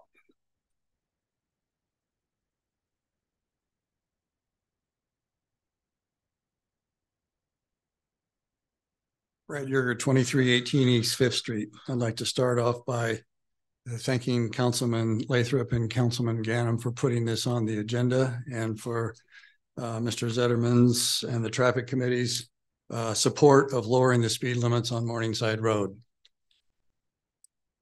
This actually was precipitated with some discussion that came up several meetings ago with Mr. Kai, who brought some vehicular safety issues. Coupled at that meeting, I also spoke about some student safety issues as well. And I also brought up the fact that the city of Fremont pledged to do something with the Morningside Road traffic issue as soon as the bypass was completed. It's been completed. This is like the Broad Street project. You know, we promised something. Are you going to fulfill this? The traffic on Morningside has been going at a clip well above what the 45-mile-an-hour posted speed limit is. That's unsafe. It's unsafe because we've been bringing new businesses in there. A lot of those are trucks. They take a while to make a turn onto the street. All those apartment complexes are going in. They have children. We're developing Morningside Point. They have homes. They're going to have children. We don't have sidewalks. 45-mile-an-hour speed limit is not something that I think we should be, quote, and I'm sorry, Councilman Vaughn, we should not put it on hold during the viaduct for public safety concerns. Children in this community come first. If it slows down traffic a little bit more, I'm sorry, traffic can slow down a little bit more because kids won't walk away if they have contact with a vehicle. So I think it's really important that this get passed tonight. It was coupled with, and a precursor, as Councilman Lathrop pointed out, we can't approach the four-way stop sign issue on Luther, as Mr. Zetterman said earlier, until we get the speed limits intact. One of the ways that you do that is you pass this tonight so that you can make the traffic feel what they need to drive. Then when they have to actually make a stop at Luther consciously, which they're kind of doing anyway, which is creating a traffic hazard because there isn't stop signs, at least now we'll be positioned to take that up as they study what that should be. So this is really an important first step. And I'm glad that it's before you tonight. I hope you pass this. Of quite honestly, it's an important enough issue for student safety reasons that I would hope you would pass this through and waive it to final reading and get it over with. Thank you.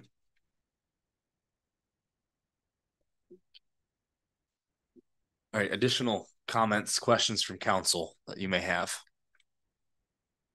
Councilman Sukram. Well, this area is becoming more residential than anything, and it's great to finally get ahead of a problem instead of chasing it. So I appreciate both councilmen bringing them forward, and that's about it. Councilman Jensen. If there's no further comment, I'll make the motion to approve ordinance 560 for first reading. Councilman Vaughn. I did have one other comment if I could. I will ceremoniously vote no on the first reading because other things that this council has identified that we needed to put in place for child safety are still unanswered. But ultimately, after hearing the discussion, lack of sidewalks in the area, people coming off there at a high rate of speed, yeah, it makes sense. Okay, Councilman Sukram. I'll second. Cast your votes. This is first reading.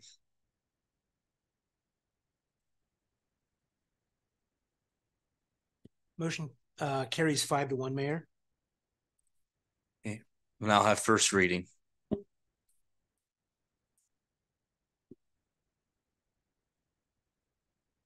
An ordinance of the city of Fremont, Nebraska, repealing and replacing and amending ordinance, amending chapter 5, article 3 of the Fremont Municipal Code, section 5-301, speed regulations, and all other ordinances, parts of ordinances conflict with this ordinance, providing when this ordinance shall be in full force in effect on first reading.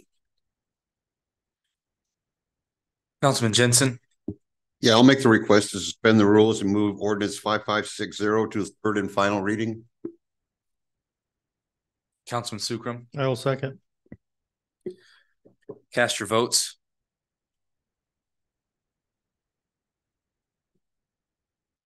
Motion carries 6-0, Mayor.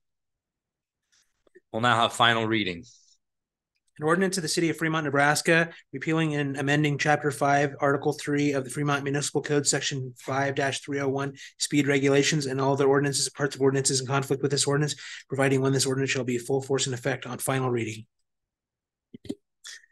Okay, cast your final vote. Oh, do we need final reading? Sorry. Oh, we did. Sorry. Cast your final vote.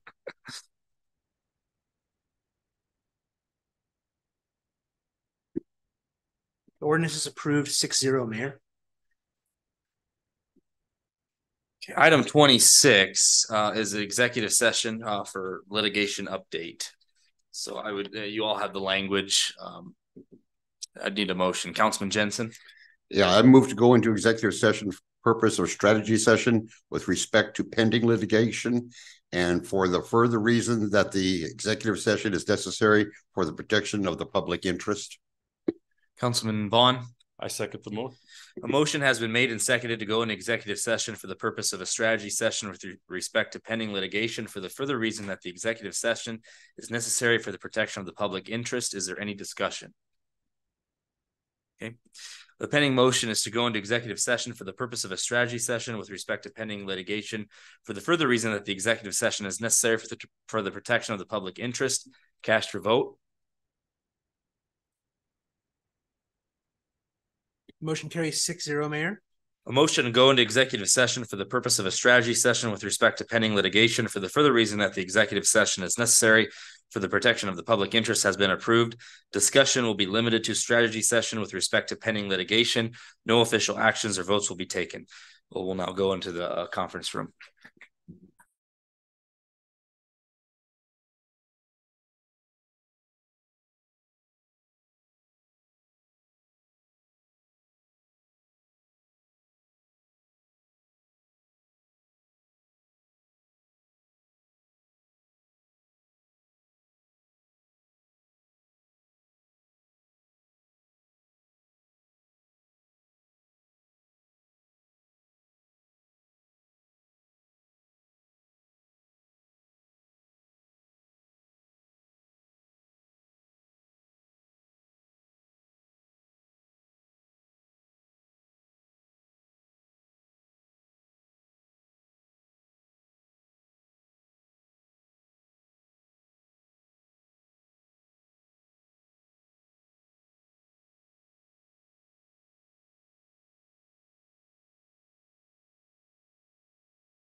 Zoom past going from time, keep disconnecting. Oh, shoot. Okay.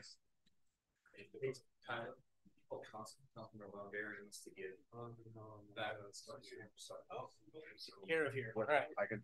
Didn't know that. Yeah, I don't.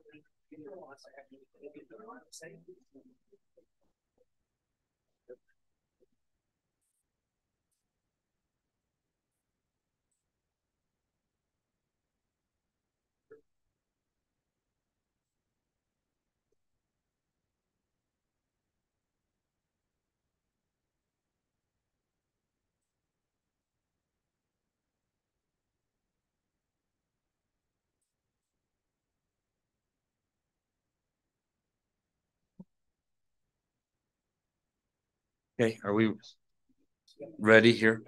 Take a motion to come out of executive session. Councilman Vaughn. So moved. Councilman Jensen. Second. Cast your votes.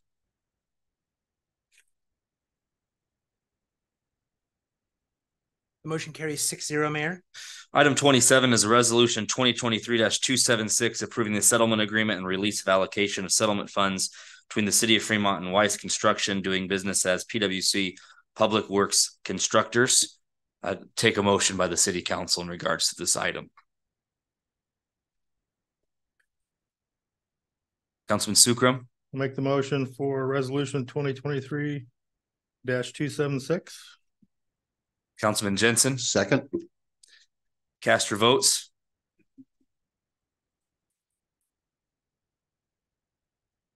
Motion carries 6-0, Mayor. Item 28, ordinance 5661, amending chapter 6, police regulations, article 1, dogs and cats, section 6-107.6, appeal of dangerous or potentially dangerous animal declaration. This would be for first reading. Councilman Von Baron.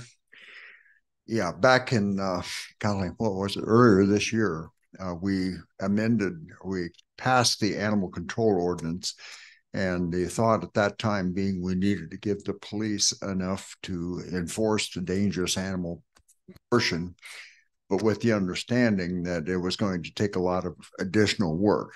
So as an informal committee, we've been meeting for the last probably 6 or 8 months just working on this. And I had to miss the last meeting where this was decided. But essentially, the Animal Appeals Commission or committee has listened to at least one case where evidently the owner did not receive notification of the hearing. Part of it is the confusion on timeframes and what's going on. And I've asked Brad Yerger, he's got 2 years of history with this. He was also present at that meeting. And I've asked him to come forward and explain that situation if he would, and the changes that we're proposing.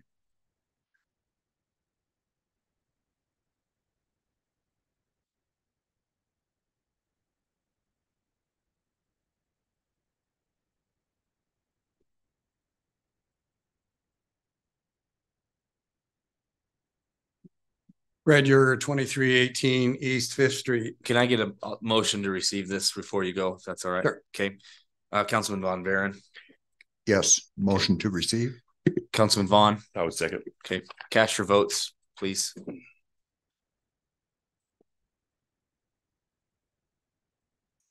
Motion carries 6-0, Mayor. Okay. You can go ahead. Thank you. What the attorney is handing out is the ordinance that's in your packet, except the one that's in your packet doesn't have red line and blue line entries on it. So if you wanted to see the changes, wanted to make it clearer for you tonight. It didn't reproduce the way it should have, I guess. at any rate, I wanted to give you a little background in this. Currently, I'm serving as the Appeals Committee Chair, which is why I'm here tonight to explain some of this with regards to the change in this ordinance. We had originally said in this committee that we were also working on with regards to the animal ordinances in general. We didn't plan on changing any of the Section 6 dangerous dog ordinances because we just passed it as a council several months ago and we didn't want to do any changes to that.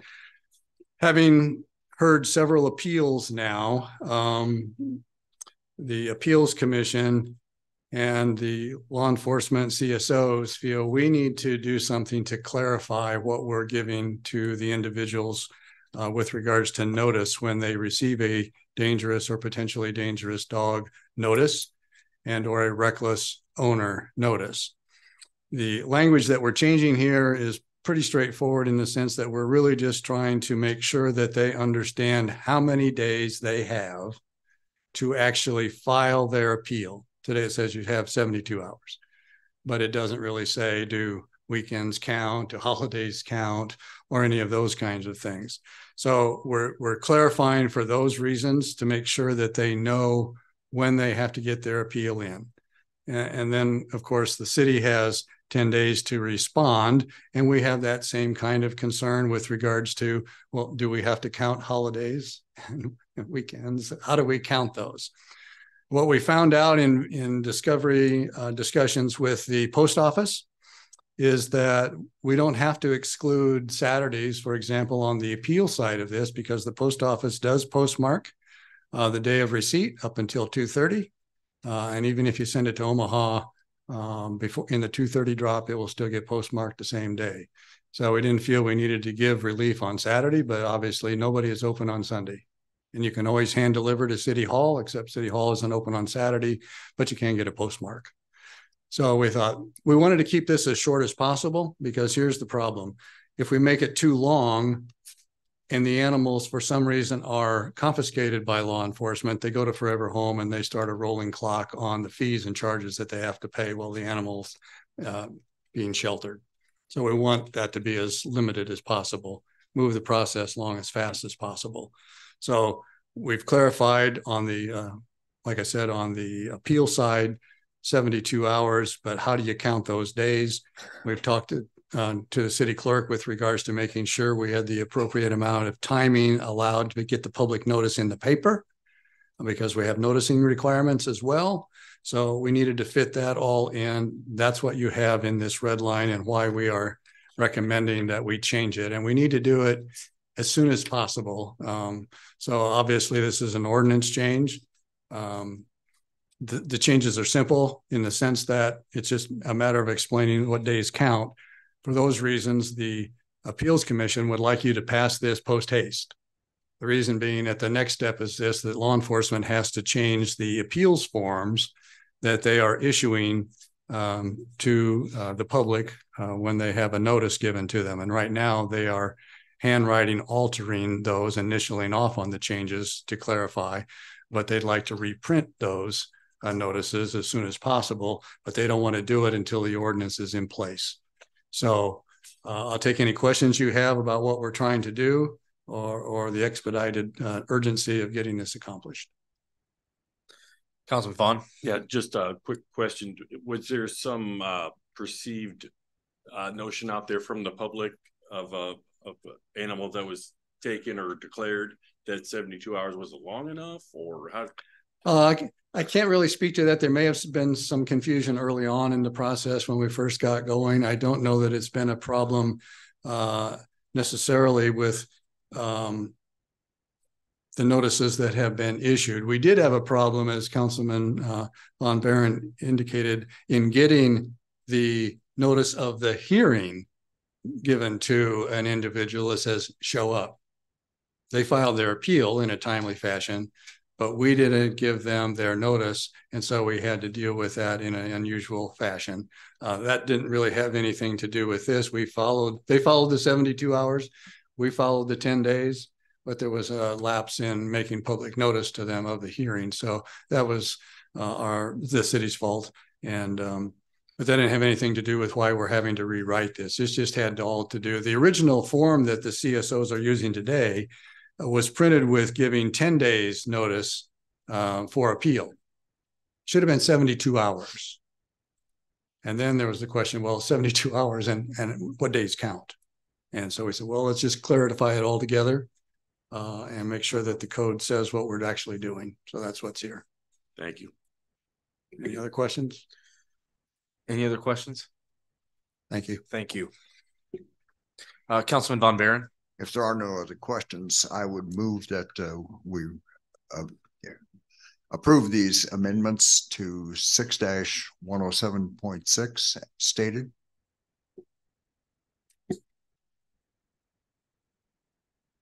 Are these amendments? I just want to be clear. These are amendments. Okay, so then, okay. Councilman Sukram. I'll second. Cast your votes.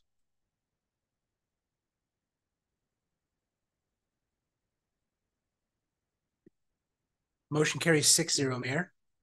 Now I take a motion to approve. We just need to have first reading then. Okay, all right.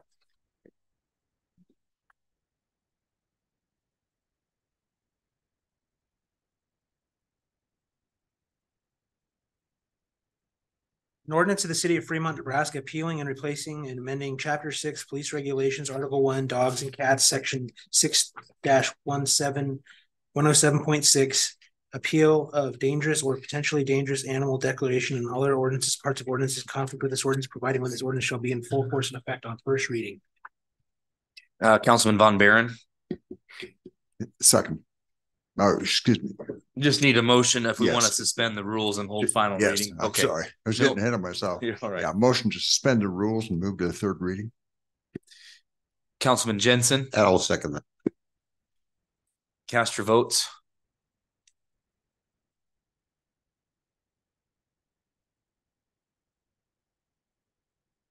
Motion carries 6-0, Mayor. Now have final reading.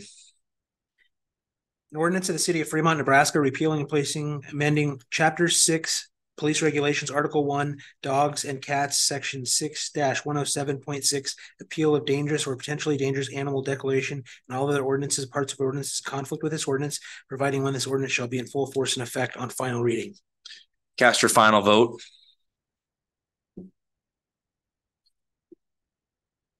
Ordinance is approved 6-0, Mayor. Item 29 is resolution 2023-277, accepting the resignation of council member Glenn Ellis, acknowledging the return of city property and directing the clerk to publish a notice of vacancy. Thank you, Mayor. Received the notice of resignation from Councilmember Ellis. I did receive an email from him verifying that he was not in possession of any city property, and so I would be able to sign that certificate. I'd be able to answer any questions you may have regarding this item. Any questions? Anybody here to speak on this item?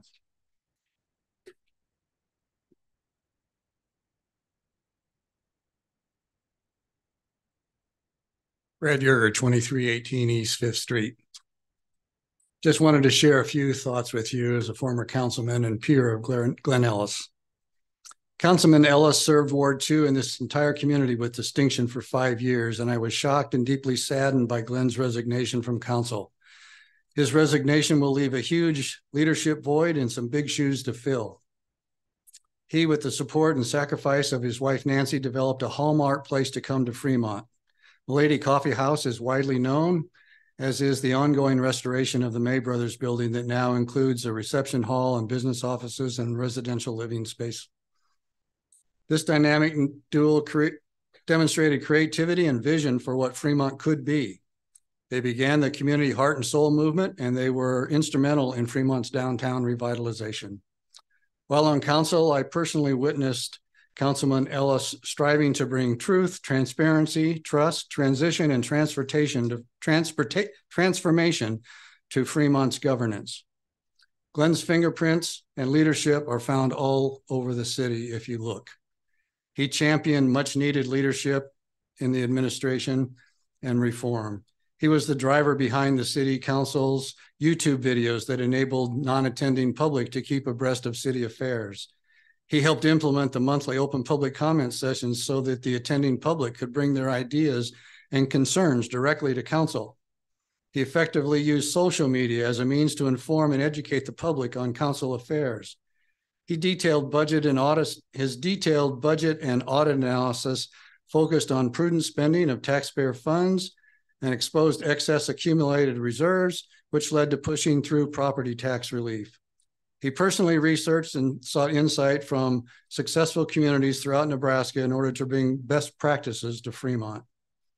He helped expose the tech park debacle and the Attorney General's audit findings on undocumented spending and the Barrett Home librarian harassment investigation.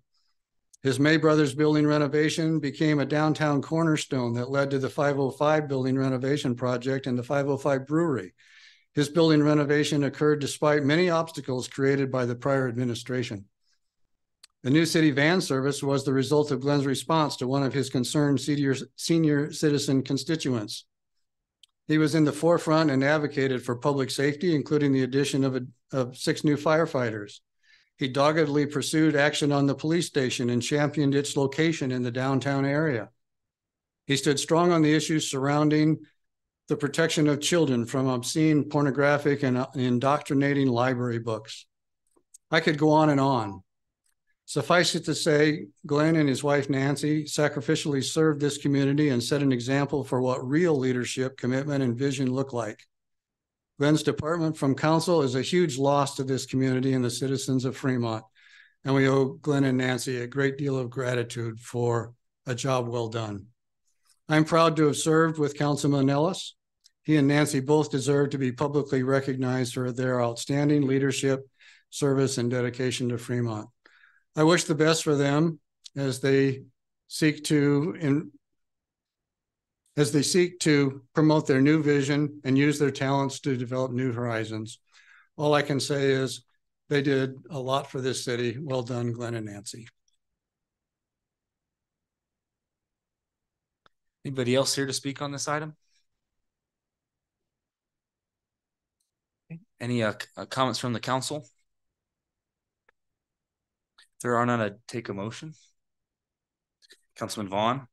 I would make a motion to approve resolution 2023-2777, accepting the resignation of council member Glenn Ellis.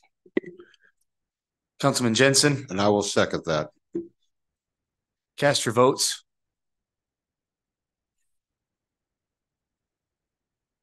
Motion carries 6-0, Mayor. Okay, item 31 is a mayor item. Consider a motion to move the last regular meeting of December 2023 to December 21st, 2023 as provided by Fremont Municipal Code Section 2-102. I have been approached by one council member, and this meeting is on the 26th of December. And so I just wanted to make sure that we were able to get quorum, as that's the week between Christmas and New Year's and the day after Christmas. So this is just proposing to move that meeting again to the December 21st, again, to make sure we can have a meeting and have everybody here as well as staff, and whatever needs to get accomplished for the city that can get done. So that's the reason for that move. Again, it is provided in Fremont Municipal Code Section 2-102. Is there any questions from the council on that? Councilman Jensen. Well, no real question, just maybe for others on council that haven't been around during a holiday season. This last meeting in December is a micro meeting. There will be very few agenda items. It will be to get done what absolutely has to be done to clear the year and be done. So if it is around the holidays, but time shouldn't be a problem. It's not we're going to be here all night or anything, or wouldn't expect to. Okay, Councilman Von Baron. Yeah, I've only been here for one of these, but I share Councilman Jensen's remarks. It was pretty light. And I guess the question is, are there year-end items that we have to clear up, or is it, if it's going to be, last year it was basically a token meeting. I guess the question is, do we need the meeting? Not trying to get out of work, but given what it was, it just seems like a valid question. Can I say that? Yes. Jody Sanders, City Administrator. One of the important functions of the council is to approve the claims. And so typically claims and minutes are what you see on that agenda, because we do try and keep it light to mitigate, or, you know, to reduce the amount of time that we're asking council to be here. Okay, no problem. Thank you. Okay, any other questions? Anybody here to speak on this item? Okay, any additional comments from council? If there are none, I would take a motion on this item. Councilman Jensen. I'll make a motion to move the meeting to December 21st, 2023. Councilman Sukram. I will second that. Cast your votes.